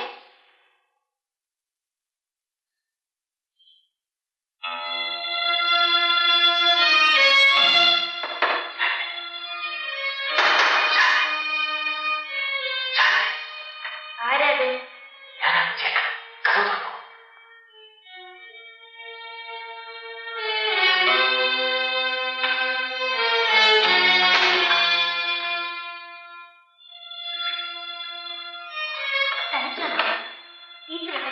എനിക്കറിയില്ല ശാല. നേരെ പറയിച്ചില്ല. ഞാൻ ആരോടും പറയില്ല. ടീച്ചർ എവിടെ? എനിക്കറിയില്ലെന്ന് പറഞ്ഞില്ലേ? നിനക്കെന്നെ വിശ്വാസമില്ല ശാല. എങ്കിൽ പിന്നെ ടീച്ചറും ചേട്ടനും കൂടി എവിടെയോ പോയെന്ന് പറഞ്ഞ് ടീച്ചറിന്റെ അമ്മ കേസ് കൊടുത്തെന്തിന്? ആ വിവരമൊക്കെ ഞാനും അറിഞ്ഞു. ഇൻസ്പെക്ടർ മറ്റും ഇവിടെ വന്നപ്പോൾ ഞാൻ പുറത്ത് ഒളിച്ചു നിൽക്കുകയായിരുന്നു. ചേട്ടനെതിരെ കത്തും ഇൻസ്പെക്ടറുടെ കയ്യിലുണ്ടായിരുന്നു. കത്തെഴുതിയതും കാത്തുനിന്നതും എല്ലാം ശരിയാണ്. പക്ഷേ രാജലക്ഷ്മി വന്നില്ല. എങ്കിൽ ചേട്ടൻ നിരപരാധിയാണെന്ന് പോലീസ് സ്റ്റേഷനിൽ നിന്ന് പറഞ്ഞുകൂടി? ഞാനും അത് ആലോചിച്ചതാണ്. എന്റെ പേരിൽ അവർ കേസ് കൊടുത്തിരിക്കുന്നു. ഞാൻ എന്റെ കത്ത് പോലീസുകാരുടെ കയ്യിൽ കിട്ടുകയും ചെയ്യും. രാജലക്ഷ്മി കാണാനായി. ഈ നിലയ്ക്ക് പോലീസുകാരനെ കണ്ടാൽ അറസ്റ്റ് ചെയ്യും. അച്ഛനാണെങ്കിൽ ചേട്ടനെ കണ്ടാൽ ഉടനെ പിടിച്ച് പോലീസ് ഏൽപ്പിക്കണമെന്ന് പറഞ്ഞിരിക്കുകയാണ്. എല്ലാം ഞാൻ മറന്നിരുന്ന് കേൾക്കുന്നുണ്ടായിരുന്നു. അതുകൊണ്ടാണ് അച്ഛൻ ഉറങ്ങാൻ വേണ്ടി ഞാൻ കാത്തുനിന്നത്. പക്ഷേ എടാ, ഞാൻ ഉറങ്ങാൻ വേണ്ടി കാത്തിരിക്കുകയായിരുന്നു അല്ലേ? എടാ, രാജലക്ഷ്മി എവിടെ? രാജലക്ഷ്മി എവിടെ? രാജലക്ഷ്മി എവിടെയാണെന്ന് എനിക്കറിയില്ല. നിനക്കറിയില്ല? എടാ, അവളെ നീ എവിടെ ഒളിച്ചു വെച്ചിരിക്കുന്നതാണ് ഞാൻ ചോദിക്കുന്നത്. ഞാൻ സത്യമടച്ചാ പറയുന്നത്. രാജലക്ഷ്മി ഞാൻ കണ്ടില്ല. എടാ, അവർക്ക് നീ കാത്തു കൊടുത്തോ? കൊടുത്തു. തണ്ണീർപ്പന്തലിന്റെ നീ കാത്തു നിന്നോ? 7 മണിക്ക് രാജലക്ഷ്മി അവിടെ വന്നോ? ഇല്ല. ചേട്ടൻ പറയുന്നത് സത്യമാണ്. ഇവന് വേണ്ടി ബാധിക്കാൻ നിന്നെ ഞാൻ ഇവിടെ വിളിച്ചില്ല. രാജലക്ഷ്മി കൊണ്ട് നമ്മുടെ അമ്മയെ അട്ടി. രാജലക്ഷ്മി എവിടെയാണ്? എനിക്കറിയില്ല. നുണമാതി രക്ഷപ്പെടാമെന്ന് വിചാരിച്ചു. രാജലക്ഷ്മി കൊണ്ട് നമ്മുടെ അമ്മയെ ഏൽപ്പിക്കുന്നു. അതോ നിന്നെ ഞാൻ പിടിച്ച് പോലീസിൽ ഏൽപ്പിക്കണം? ഉടൻ പറയാം. അച്ഛൻ എന്ത് ചെയ്താലും ഞാൻ പഠിക്കും. എന്നെ വിശ്വാസമില്ലെങ്കിൽ പിന്നെ ഞാൻ എന്താ ചെയ്യുക? ഇല്ലടാ, നിന്നെ എനിക്ക് വിശ്വാസമില്ല. നീ അവളുടെ വീട്ടിൽ പോകരുതെന്ന് ഞാൻ പറഞ്ഞു. നീ പോയി. മേലാൽ അവളുമായി ബന്ധം പാടില്ലെന്ന് ഞാൻ പറഞ്ഞു. എന്നിട്ട് അവളെയും കൊണ്ട് ഒളിച്ചോടാൻ വേണ്ടി നീ അവൾക്ക് കത്തുകൊടുത്തു. ഈ നിന്നെ ഞാൻ വിശ്വസിക്കണമല്ലേ? പറയുന്നതെല്ലാം ശരിയാണ്. പക്ഷേ നീ അനുസരിക്കുകയല്ലേ? രാജലക്ഷ്മിക്കുട്ടി അവളുടെ അമ്മ ഏൽപ്പിക്കാൻ ഈ വീട്ടിനകത്ത് കയറാൻ ഞാൻ സമ്മതിക്കുകയില്ല. നിന്നെ ഞാൻ പിടിച്ച് പോലീസിൽ ഏൽപ്പിക്കേണ്ടതാണ്. പക്ഷെ ഞാൻ ഒരു അച്ഛനായി നീ കാരണം പാതിരാത്രിയിൽ പുറത്താൻ കാലത്ത് പോലീസുകാർ ഇവിടെ കയറിയാൽ ഞാൻ സമ്മതിക്കുകയില്ല.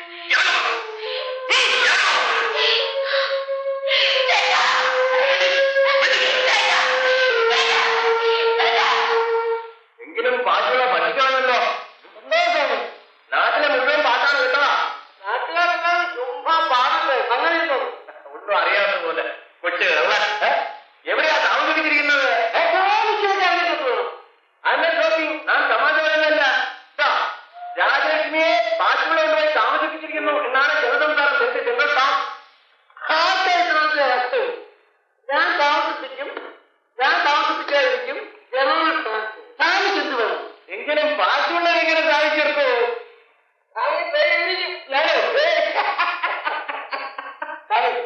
ഞാൻ ബുക്ക് പറയാൻ ഇതൊക്കെ ഒരു വലിയ കാര്യമാണ്. ഞാൻ ഒരു പുരുഷനല്ലേ. നിങ്ങളൊന്ന് നേരത്തെ സ്നേഹമാണല്ലോ. എന്നാ എനിക്ക് സ്നേഹിക്കാൻ പാടില്ല. ഞാൻ ഈ കൈവന്നാശം കെട്ടി നടക്കുന്നെങ്കിലും ഒന്നാം ക്ലാസ് പരിപാടിയാണ്. ഞാൻ എന്റെ അച്ഛനെ പറ്റി കേട്ടിട്ടുണ്ട്. വീട്ടിലുണ്ടെങ്കിൽ ചോദിച്ചു. അട്ടെ, രാജലക്ഷ്മി ഇപ്പോൾ എവിടെയുണ്ട്? അപ്പം എന്നാ ഓരോ സ്വാമി പുതിയ എന്നതാണ്. വരുന്നത് ഒരു പോലീസ് ബോട്ടാണെന്ന് തോന്നുന്നല്ലോ. പോലീസ് ബോട്ട് എന്താ? പോലീസ് ബോട്ട് എന്ന് പറഞ്ഞാൽ പേടിയാവോ? പോലീസ് വിലകളെ കണ്ടവനാ ഞാൻ. അതൊക്കെ മനസ്സിലിരിക്കുന്നത്. പോലീസ് ബോട്ട് തന്നെ ആ ഭവാനിയമ്മ കേസ് കൊടുത്തിട്ടുണ്ടായിരുന്നു. അത് അന്വേഷിക്കാൻ വരികയായിരിക്കും.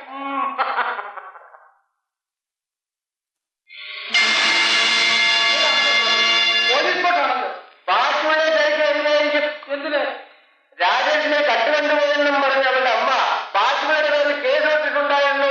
അയ്യോ തമ്മി തംസം. അത് ബാക്കിയുള്ള എത്ര വളർത്തുന്നത് എന്നെ തിരിച്ചെടുത്തിട്ടാ പോയി. പെണ്ണിരിക്കുന്ന അത് ഞാൻ വെറുതെ കണ്ടുകൊണ്ടിരിക്കാം. ഏതായാലും ഇങ്ങോട്ട് തന്നെയാ വരുന്നത്. കാണിക്കുന്നു.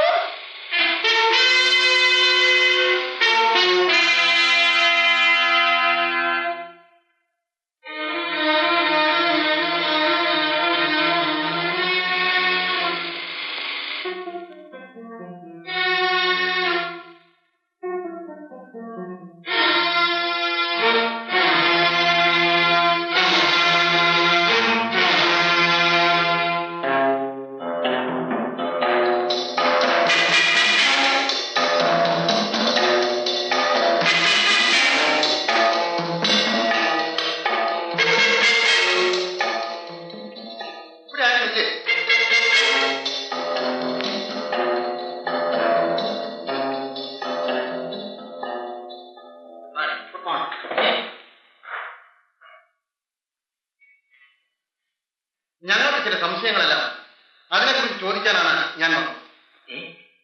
സംശയം? എന്ത് സംശയം?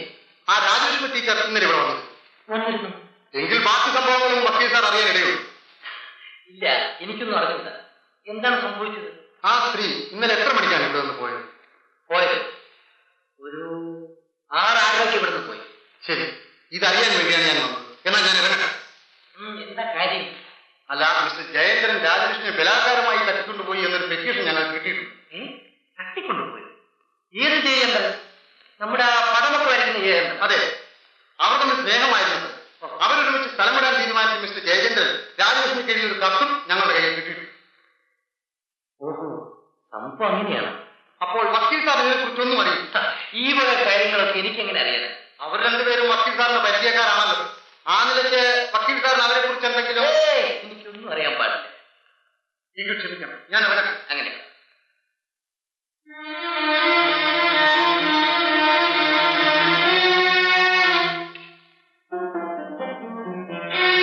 ജയചന്ദ്രനും രാജലക്ഷ്മിയും കൂടെ ഒളിച്ചോടി പോയെന്നാണ് അവർ പറയുന്നത്.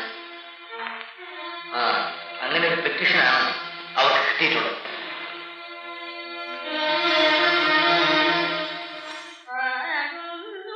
പുഴ പാടും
നിങ്ങൾ ഈ സമയത്ത് സംഭവിച്ച എന്തെല്ലാമാണ് താൻ അറിയാമോ? എനിക്കൊന്നും അറിയാൻ പാടില്ല. എനിക്ക് ഇത്രയും അടുത്ത് പരിചയമുണ്ട് മറ്റൊരു വക്കീലില്ല. അതുകൊണ്ട് തന്നെയാണ് ഞാൻ സാറിന്റെ അടുത്തേക്ക് തന്നെ വന്നത്. ഞാൻ എന്ത് ചെയ്യാമെന്നാണ് മിസ്റ്റർ ജയചന്ദ്രൻ പറയുന്നത്? രാജലക്ഷ്മിയുടെ കാര്യമാണ് ഞാൻ പറയുന്നത്. രാജലക്ഷ്മിയുടെ കാര്യം? ഞാൻ രാജലക്ഷ്മിയെ ബലാത്കാരമായി പിടിച്ചുകൊണ്ട് പോയിരിക്കുകയാണെന്ന് പറഞ്ഞ് രാജലക്ഷ്മിയുടെ അമ്മ എന്റെ പേരിൽ കേസ് കൊടുത്തിരിക്കുകയാണ്. രാജലക്ഷ്മി കാണാത്തത് കൊണ്ട് ഞാനിവിടെ വന്ന് സാറിനോടല്ലേ അന്വേഷിച്ചത്. ഞാൻ നിരപരാധിയാണെന്ന് സാറിനെങ്കിലും അറിയാമല്ലോ. എങ്കിൽ പിന്നെ രാജലക്ഷ്മി എവിടെ പോയി? അത് തന്നെയാണ് ഞാനും അന്വേഷിക്കുന്നത്. ഇവിടെ നിന്നും അവൾ പോയെന്ന് പറയും. അതിനുശേഷം അവൾ വീട്ടിലും എത്തിയിട്ടില്ല, എന്റെ അടുത്തും വന്നിട്ടില്ല. ഒന്നുകിൽ ബലാത്കാരമായി അവൾ ആരെങ്കിലും തടഞ്ഞു വെച്ചിട്ടുണ്ടാവും, അല്ലെങ്കിൽ വഴിയിൽ വെച്ച് അവൾക്ക് എന്തെങ്കിലും ആപത്ത് സംഭവിച്ചിട്ടുണ്ടാവും. എന്തായാലും ഞാൻ അന്വേഷിച്ച് കണ്ടുപിടിക്കും. പക്ഷേ ഒടുവിൽ നിന്നുകൊണ്ട് അത് ബുദ്ധിമുട്ടാണ്. അതുകൊണ്ട് സാറിനെ പോലീസിലൊന്ന് ഹാജരാക്കി എന്നെ ജാമ്യത്തിൽ വയ്ക്കുന്നത്. രാജലക്ഷ്മി ഇവിടെ ഉണ്ടെന്ന് ഞാൻ കണ്ടുപിടിക്കാം സാർ. നിങ്ങൾക്ക് ജാമ്യം കിട്ടാൻ ഒരു ബുദ്ധിമുട്ടുണ്ടെന്ന് രാജലക്ഷ്മിയെ കാണാനില്ലാത്ത നിലയ്ക്ക് നിങ്ങളെ ഹാജരാക്കാൻ കൊണ്ടു ചെന്നാൽ പോലീസ് നിങ്ങളെ അറസ്റ്റ് ചെയ്തുണ്ടാക്കും. അതുകൊണ്ട് രാജലക്ഷ്മി എവിടെയുണ്ടെന്ന് ആദ്യം കണ്ടുപിടിക്കും. അതുവരെ നിങ്ങൾ ഒളിവിൽ തന്നെ കഴിയുകയും വേണം. ഒളിവിൽ നിന്നുകൊണ്ട് ഞാൻ എങ്ങനെ അന്വേഷിക്കണം സാർ? എന്ന് പറഞ്ഞാലും എവിടെയാണെന്ന് അന്വേഷിച്ച് കണ്ടുപിടിക്കണം. ശരി, ഞാൻ അന്വേഷിക്കാം സാർ.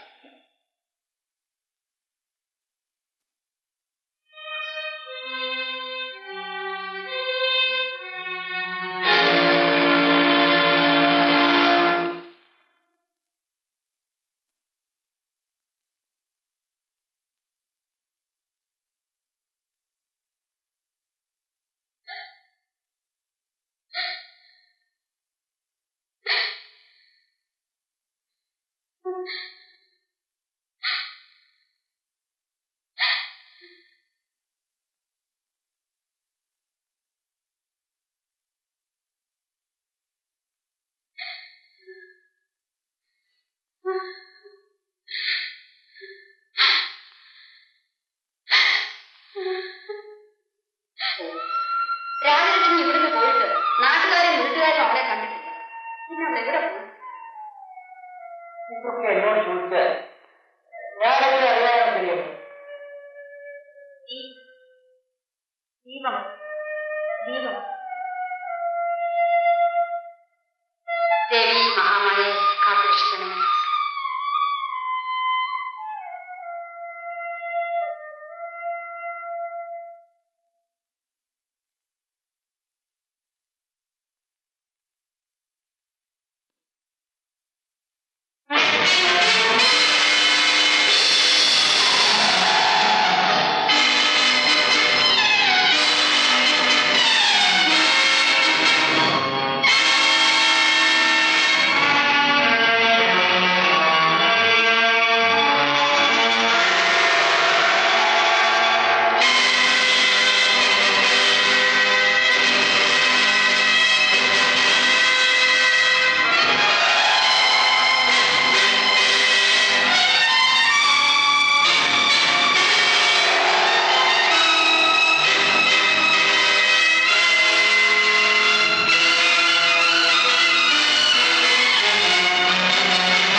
സംഭവിക്കുമെന്ന് ഞാൻ കരുതിയതേയില്ല.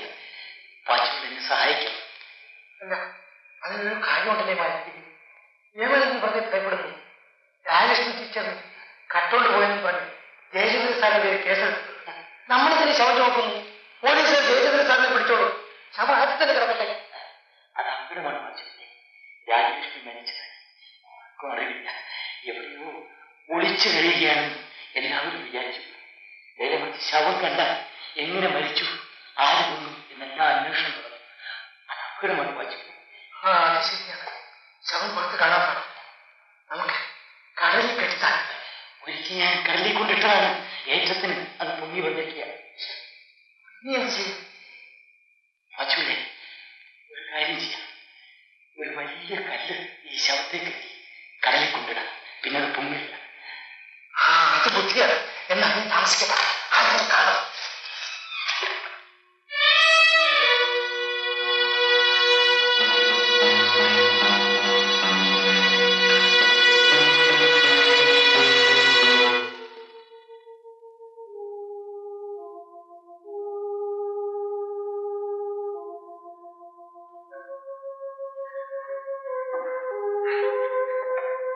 ചേട്ടാ, ചേട്ടാ, ചേട്ടാ,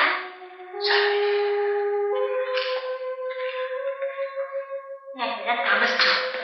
നീ വരുന്ന ആരെങ്കിലും കാണും? ആരും കണ്ടില്ല. അച്ഛൻ ഉറങ്ങാൻ വേണ്ടി കാത്തിരിക്കുകയായിരുന്നു. ചേട്ടനോട് വിളിച്ചു. എത്ര നാളിങ്ങനെ ഒളിവിൽ കഴിയണം ചേട്ടാ? ഞാൻ നമ്മുടെ രവീന്ദ്രനാഥ് വക്കീലിനെ തന്നെ സംസാരിച്ചു. രാജലക്ഷ്മി കാണുന്നവരെ ഒളിവിൽ കഴിയണമെന്നാണ് അദ്ദേഹം പറഞ്ഞിരിക്കുന്നത്.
ഞാൻ കണ്ടില്ലേ, ആളുകൾ അതും പറഞ്ഞ് അതുവഴി ഇതുവഴി ഓടുന്നുണ്ട്.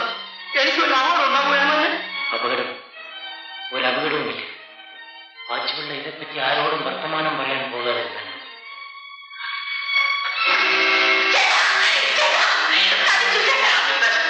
ടീച്ചറിന്റെ ശവം കടപ്പുറത്ത് കിടക്കുന്നുണ്ട്.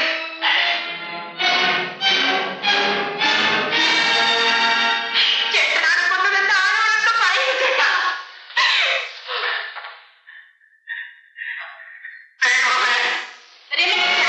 കടപ്പുറത്ത് വെച്ചു കിടക്കുന്നുണ്ട്. ശവം ചാക്കി കൊണ്ടിട്ടിരിക്കുകയാണെന്ന് ആളുകൾ പറയുന്നു. ചാക്കിലോ?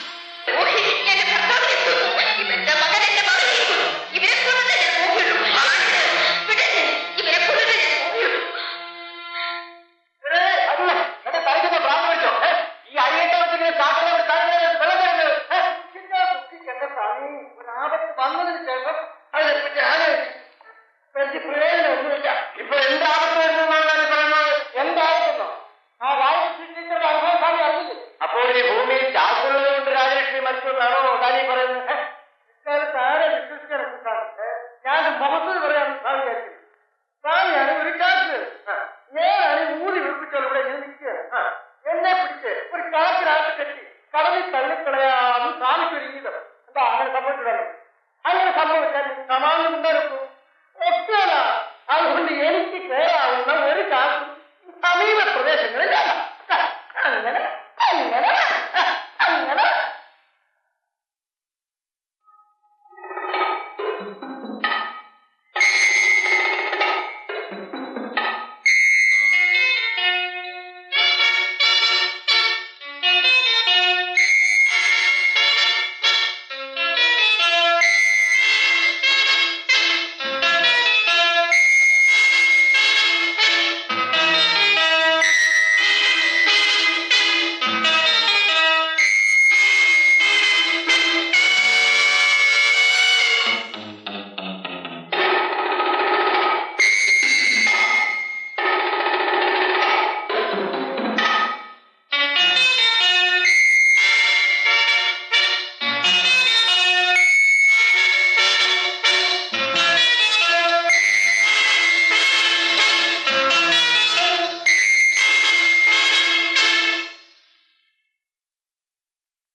ഒരു നേരമെങ്കിലും ആഹാരം കഴിക്കില്ല ചേട്ടാ. എനിക്ക് വിശപ്പില്ല. നീ തിരിച്ചു കൊണ്ടുപോയിക്കോ. ടീച്ചറിന്റെ അപകടം സംഭവിച്ചു. അതിന് ചേട്ടൻ പട്ടിണിയിരിക്കണം. എന്റെ വിശപ്പും ദാഹവുമെല്ലാം രാജലക്ഷ്മിയോടൊന്നിച്ചു പോയി കഴിഞ്ഞു. ഇനി ടീച്ചറുടെ കാര്യത്തിൽ എനിക്കും വേദനയുണ്ട് ചേട്ടാ. അച്ഛൻ ആഹാരമൊന്നും കഴിക്കുന്നില്ലേ? ഇല്ല. ടീച്ചറുടെ മരണത്തിൽ ചേട്ടന് സംശയമുണ്ടെന്ന് അറിഞ്ഞതിന് ശേഷം അച്ഛൻ ആഹാരമൊന്നും കഴിച്ചിട്ടില്ല. അച്ഛനും എന്നെ സംശയിക്കുന്നു. ഇല്ല ചേട്ടാ. എന്തൊക്കെയായാലും ചേട്ടൻ അങ്ങനെ ചെയ്യില്ല എന്നാണ് അച്ഛൻ പറയുന്നത്. ദൈവം, അത്രയും ആശ്വാസം. ശരി ചേട്ടാ, ഊണ് കഴിക്കൂ.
രാജലക്ഷ്മിയെ കൊന്നത് അവനല്ല.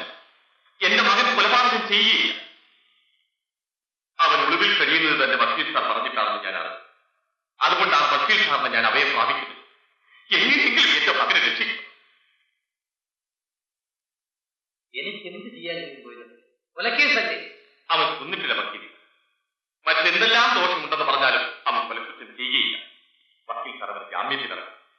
എന്നിട്ട് അവരുടെ പക്കാലത്തും വക്കീൽ സാർ ഏറ്റെടുക്കും. കുറച്ച് സമയമേ ആയുള്ളൂ. അറിഞ്ഞ ഉടനെ ഞാൻ ഇങ്ങോട്ട് പോകും. ഏറ്റെടുക്കാൻ പോകണം. അയ്യോ ആപത്താണ്. ഒടുവിൽ ബാധിച്ച് നമ്മൾ തന്നെ വെട്ടി വേണ്ടി വരും. യജമാനം ബാധിച്ച് ജയചന്ദ്രൻ കുറ്റക്കാരനല്ലെന്നൊക്കെ വരുത്തിയാൽ പോലീസ് ഒന്ന് അന്വേഷിക്കണം. അങ്ങനെ അബദ്ധത്താൽ പോലീസ് എന്റെ മുഖത്ത് നോക്കി ഒന്ന് കണ്ണു പിടിക്കാൻ മതി. സത്യമൊക്കെ പറഞ്ഞു അവരുടെ പൊന്നെ വാങ്ങി കേസ് പിടിക്കണ്ട. ജയചന്ദ്രനെ ജയിലിടുകയോ തൂക്കിയിടുകയോ എന്ത് വല്ലതും ചെയ്തു നമുക്ക് രക്ഷപ്പെടാം. ആ കേസ് ഏറ്റെടുപ്പിന്റെ ആപത്താണ്. ഏതായാലും തോന്നപ്പിള്ള വിഷമിക്കാതിരിക്കുന്നു. ജയചന്ദ്രൻ തെറ്റ് ചെയ്തിട്ടില്ലെങ്കിൽ ദൈവം രക്ഷിക്കാതിരിക്കുന്നു. മിസ്റ്റർ ഗോവിന്ദപിള്ള ക്ഷമിക്കണം. ഞാനിതേക്കുറിച്ച് ആലോചിക്കുകയായി. രാജലക്ഷ്മിയെ കൊന്ന കേസാണ്. ജയചന്ദ്രനാണ് പ്രതി. ഇവർ രണ്ടുപേരും ഞങ്ങൾക്ക് വേണ്ടപ്പെട്ടവരാണ്. ആ നിലയ്ക്ക് ഞാൻ ഈ കേസിൽ ഇടപെടുന്നത് ശരിയാണ്. ജയചന്ദ്രൻ നിരപരാധിയാണെന്ന് വക്കീൽ സാറിന് ബോധ്യമുണ്ടെങ്കിൽ അവന്റെ കേസ് ഏറ്റെടുക്കും. ഇതെനിക്ക് ബുദ്ധിമുട്ടുള്ള കാര്യമാണ്. അതുകൊണ്ട് ഗോവിന്ദപിള്ള എന്നെ നിർബന്ധിക്കരുത്. മറ്റേതെങ്കിലും ഒരു വക്കീലിനെ ഏർപ്പാട്. അങ്ങനെയാണെങ്കിൽ പിന്നെ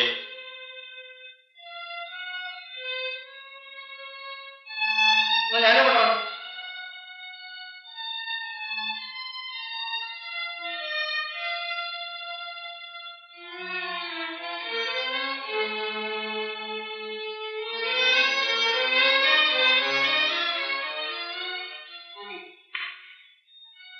ജയൻ ഈ കുറ്റം ചെയ്തിരിക്കുമെന്ന് നിനക്ക് വിശ്വാസമുണ്ടോ?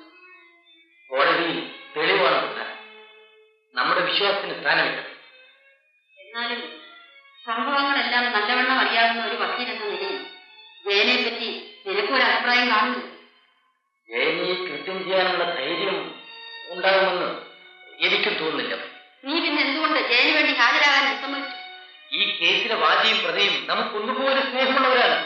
എങ്കിലും ഒരു നിരപരാധി രക്ഷപ്പെടുന്നതിൽ ആർക്കും വിരോധം ഉണ്ടാകില്ല. ഞാൻ മാത്രമാണ്. സാമർഥ്യമുള്ള വേറെ എത്രയോ വക്കീലന്മാരുണ്ട് ഈ നാട്ടിൽ. നമ്മുടെ ഈ നന്മയ്ക്ക് വേണ്ടിയാണ് മോനെ ജയനെ നീ രക്ഷപ്പെടുത്തണമെന്ന് പറയുന്നത്.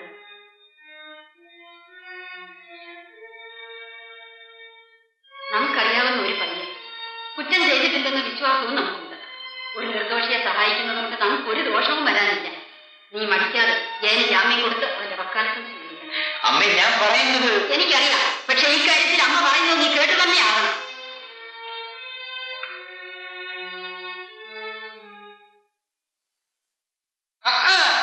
എന്താ നിക്കണേ? അക്കരയ്ക്ക് പോകാൻ കരുക.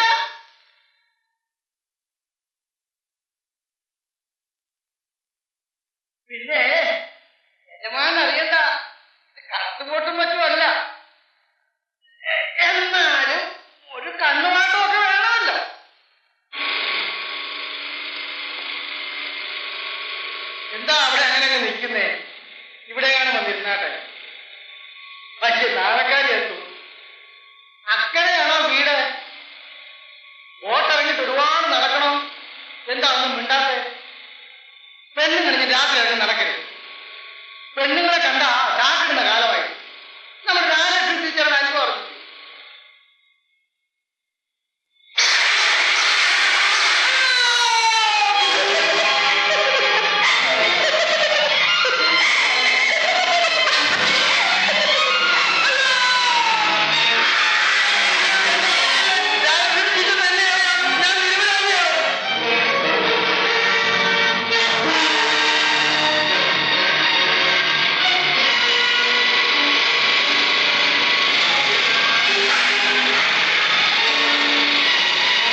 ഇത് കൊണ്ടെന്തോ നാമത്തിന് വരാനാണ്.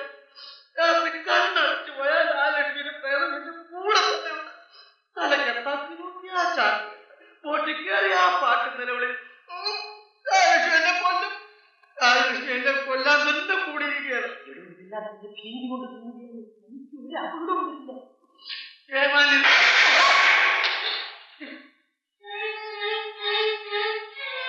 ശവം കടലിൽ കെട്ടി താഴ്ത്തിയതിനു ശേഷം നേരെ ചൊവ്വ ഞാൻ കണ്ണടച്ചിട്ടില്ല. ഒന്ന് രഹ്മാനാണെങ്കിലും എന്നോടാ ശത്രു. വെറുതെ കൊണ്ടേ പോകുമ്പോ ചുമ്മാ ആരെങ്കിലും പാച്ചുള്ളതെന്ന് വിളിച്ചാൽ ഞാൻ എല്ലാം തുറന്നു പറഞ്ഞുകൊണ്ടെന്നാ എനിക്ക് തോന്നുന്നത്. ഞാൻ പറയുന്നതല്ല, കാലക്ഷിയുടെ പ്രേതം എന്നെ കൊണ്ട് പറയിക്കുകയാണ്. പാട്ടിനൊക്കെ പ്രേതം എന്നെ കൊല്ലും. ഞാനാണ് രാജലക്ഷ്മിയെ കൊണ്ടുവന്ന് ഞാൻ പറയുന്നു. ഞാൻ എന്ത് ചെയ്യാനാണ്? ഞാൻ പറഞ്ഞു പോകും.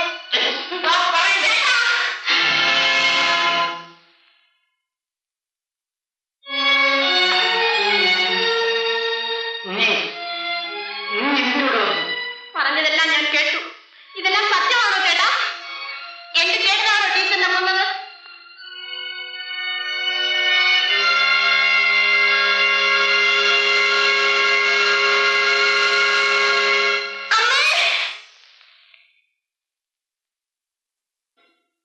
ചേട്ടാ, എന്തൊക്കെയാണ് ചേട്ടാ സംഭവിച്ചിരിക്കുന്നത്? എന്റെ നീ കൊന്നുകളെ കുഞ്ഞി. ഇനിയിപ്പോൾ എന്ത് ചെയ്യും ചേട്ടാ? അത് തീരുമാനിക്കേണ്ടിയിരിക്കുന്നു. എന്താണ് സംഭവിച്ചത് ചേട്ടാ? ചെറിയമ്മയും വിവാഹത്തിന് പോയ ദിവസം. എന്തിനാണ് ചേട്ടാ പാവപ്പെട്ട ടീച്ചറിനെ കൊന്നത്? കൊന്നതല്ലേ ഇത്? അബദ്ധം സംഭവിച്ചതാണ്. കൂടുതലൊന്നും നീ എന്നോട് ചോദിക്കില്ല. പറയാൻ ബുദ്ധിമുട്ടുണ്ട്.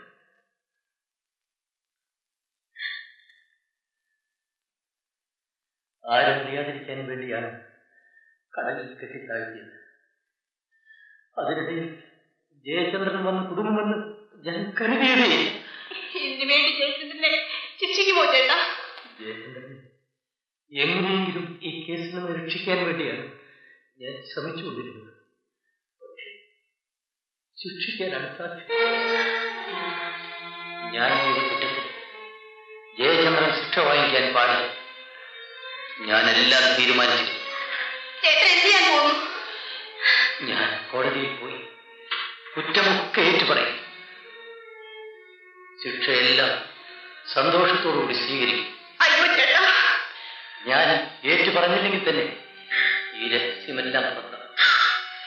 സംഭവിച്ചതെല്ലാം ബാക്കിയുള്ള പോലീസ് സ്റ്റേഷനിൽ പറയാതിരിക്കും.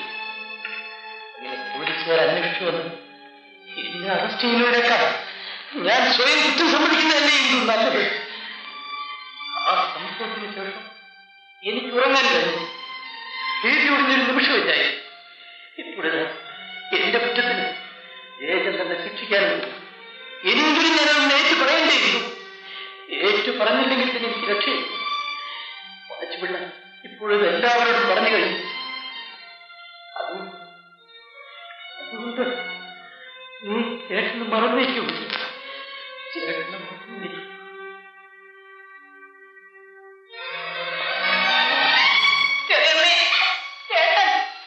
ഞാനെല്ലാം കേട്ടു. നീ ഇതിൽ അകപ്പെടുമെന്ന് ഞാൻ കരുതിയതേ ഇല്ല. എനിക്ക് മാപ്പ് ലഭിക്കട്ടെ. എനിക്ക് മാപ്പ്.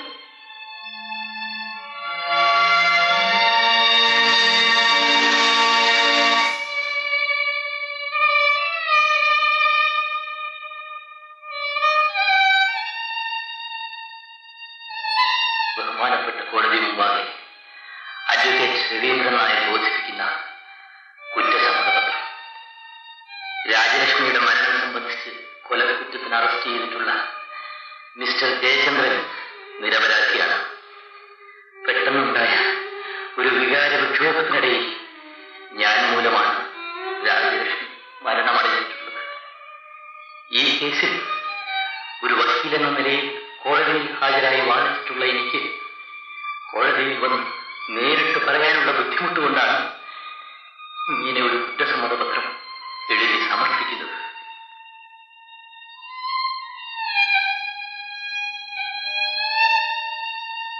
ഈ കേസിലെ രാജലക്ഷ്മിയുടെ മരണത്തെ പറ്റി സത്യാവസ്ഥ തെളിയിക്കുന്നതിനായി ഒരു സാക്ഷിയെ ഹാജരാക്കാൻ ബഹുമാനപ്പെട്ട കോടതി അനുവദിക്കണമെന്ന് അപേക്ഷിച്ചുള്ളൂ.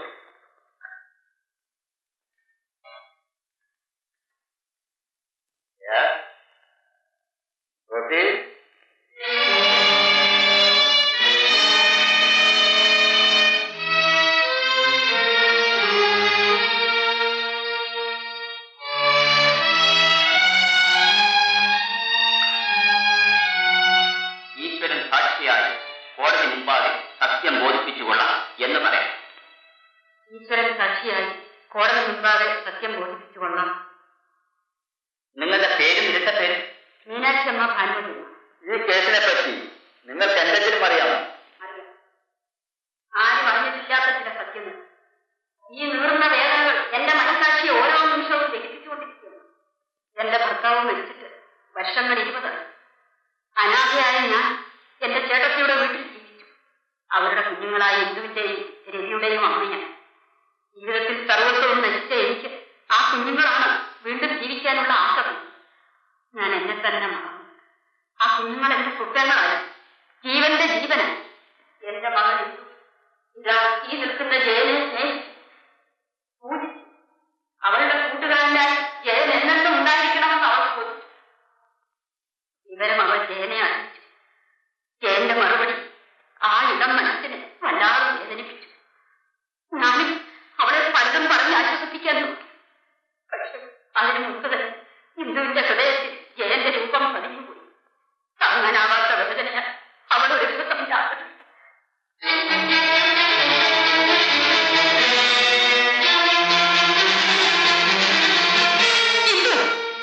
നന്നായിരിക്കുന്നു മോനെ. നിന്നെ ഇതുവരെ വളർത്തിക്കൊണ്ടുവന്നതിന്റെ ചെറിയമ്മയ്ക്ക് ഇങ്ങനെ തന്നെ സമ്മാനം തരണം.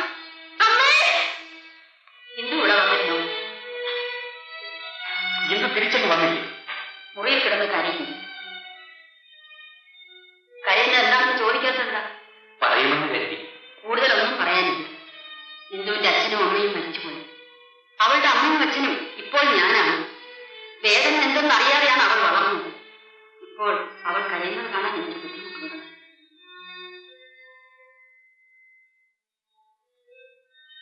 ഞാൻ എന്താ ഒന്നും പറയാത്തത്? ഇതിനിടയിൽ എന്തെങ്കിലും പറയാൻ എനിക്ക് അവകാശമില്ല. സ്നേഹവാത്സല്യങ്ങളുടെ കാര്യമാണ് പറയുന്നത്. ഇന്ദു ആഗ്രഹിക്കുന്നത് എന്തും ഞാൻ സാധിച്ചു കൊടുത്തിട്ടുണ്ട്. അവളുടെ ജീവിതത്തിലെ ഏറ്റവും വലിയൊരു ആഗ്രഹം കൂടി സാധിച്ചു കൊടുക്കാൻ കഴിയുമോ എന്നറിയാനാണ് ഞാൻ വന്നത്. ഞാൻ പറയുന്നത് എന്താണെന്ന് ജയന് മനസ്സിലാവുന്നതല്ലോ. അതുകൊണ്ടാണ് ഞാൻ ഉണ്ടാകാൻ നിൽക്കുന്നത്. അതുപോലെ എന്തെങ്കിലും പറയണം. ഞാൻ എന്ത് പറയാനാ? എനിക്ക് വീട്ടിൽ ചെന്ന് എന്റെ മകളെ ആശ്വസിപ്പിക്കാനുള്ള ഒരു വാചകം എനിക്ക് വേണം. എന്റെ ഇന്ദുവിനെ ജയന് വിവാഹം ചെയ്യാമെന്ന് എനിക്ക് വാക്ക് തരണം. മറ്റെന്ത് വേണമെങ്കിലും ഞാൻ തരാം. ആ വാചകം മാത്രം എന്നോട് ചോദിക്കരുത്. അതിനുവേണ്ടി ജയൻ ആവശ്യപ്പെടുന്നത്ര സ്വത്ത് ഞാൻ തരാം. ഈ ലോകത്തുള്ള മുഴുവൻ സമ്പാദ്യവും എനിക്ക് തരാമെന്ന് പറഞ്ഞാൽ പോലും ആ ഒരു ചെറിയ വാചകം മാത്രം ഞാൻ തരും. അത് ഞാൻ രാജലക്ഷ്മിക്ക് കൊടുത്തു.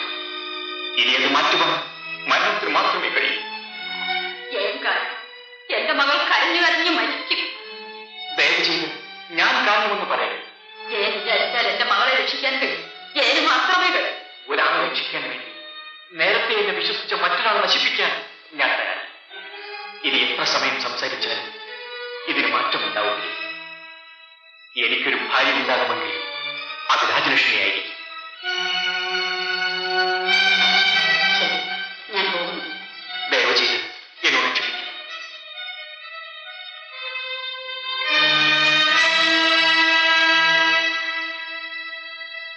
എന്റെ മകളുടെ ആഗ്രഹത്തിന് കുറുക്ക നിൽക്കുന്ന ഒരേ ഒരു ശക്തി രാജലക്ഷ്മി.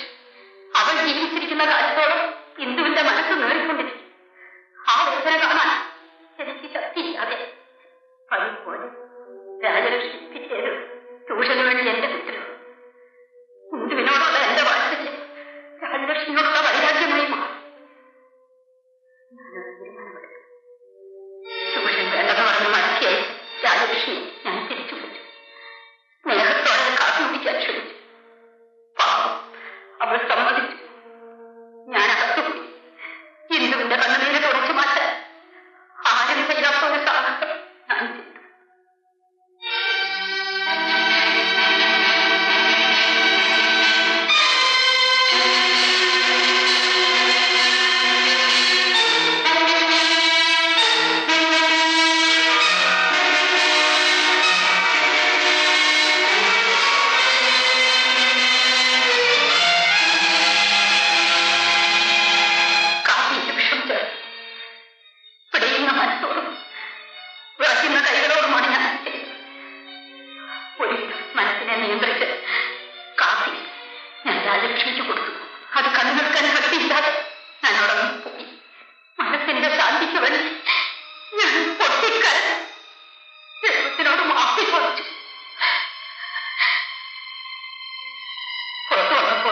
രാജലക്ഷ്മിയെ കണ്ടില്ല.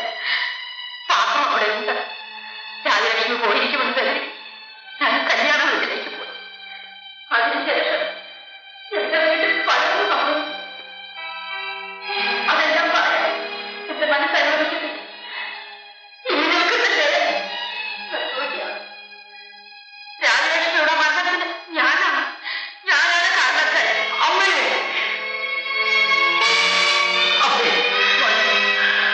ഞാൻ ജീവിതത്തിന് ഞാൻ ജീവിക്കാറാക്കുന്നത് ഞാൻ വിഷം കഴിക്കും. ഈ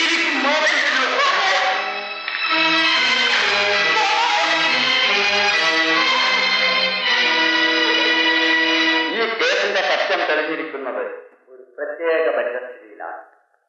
കുറ്റകൃത്യം ചെയ്ത ഭാനുമതിയമ്മ മറയ്ക്കപ്പെട്ടിരുന്ന സത്യം കോടതിയിൽ തുറന്നു പറഞ്ഞത് പ്രേതപരിശോധന നടത്തിയ ഡോക്ടറുടെ മൊഴിയിൽ മരിച്ചുപോയ രാജലക്ഷ്മി വിഷം കഴിച്ചതിന്റെ ലക്ഷണങ്ങൾ ഉണ്ടെന്ന് പറഞ്ഞിരിക്കുന്നതും മറ്റ് ഇവിടെ കിട്ടിയിരിക്കുന്ന തെളിവുകളും വെച്ച് നോക്കുമ്പോൾ രാജലക്ഷ്മിയുടെ മരണത്തിന് കാരണം ഭാനുമതിയമ്മയാണെന്നുള്ളതിൽ സംശയമില്ല. കുറ്റം ചെയ്യാൻ അവരെ പ്രേരിപ്പിച്ച ലക്ഷ്യം എന്തു തന്നെയാണെങ്കിലും ശിക്ഷയുടെ പരിധി കുറയുകയില്ല.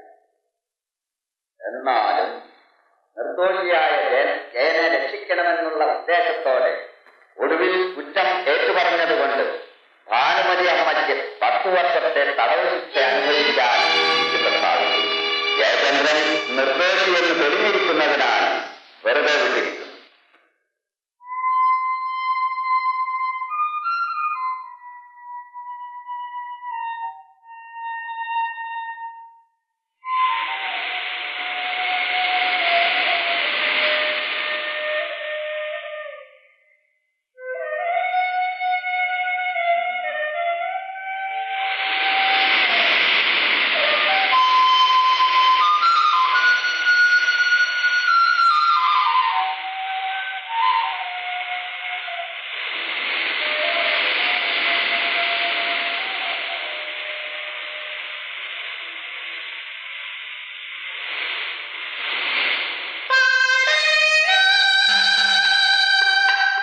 Thank you.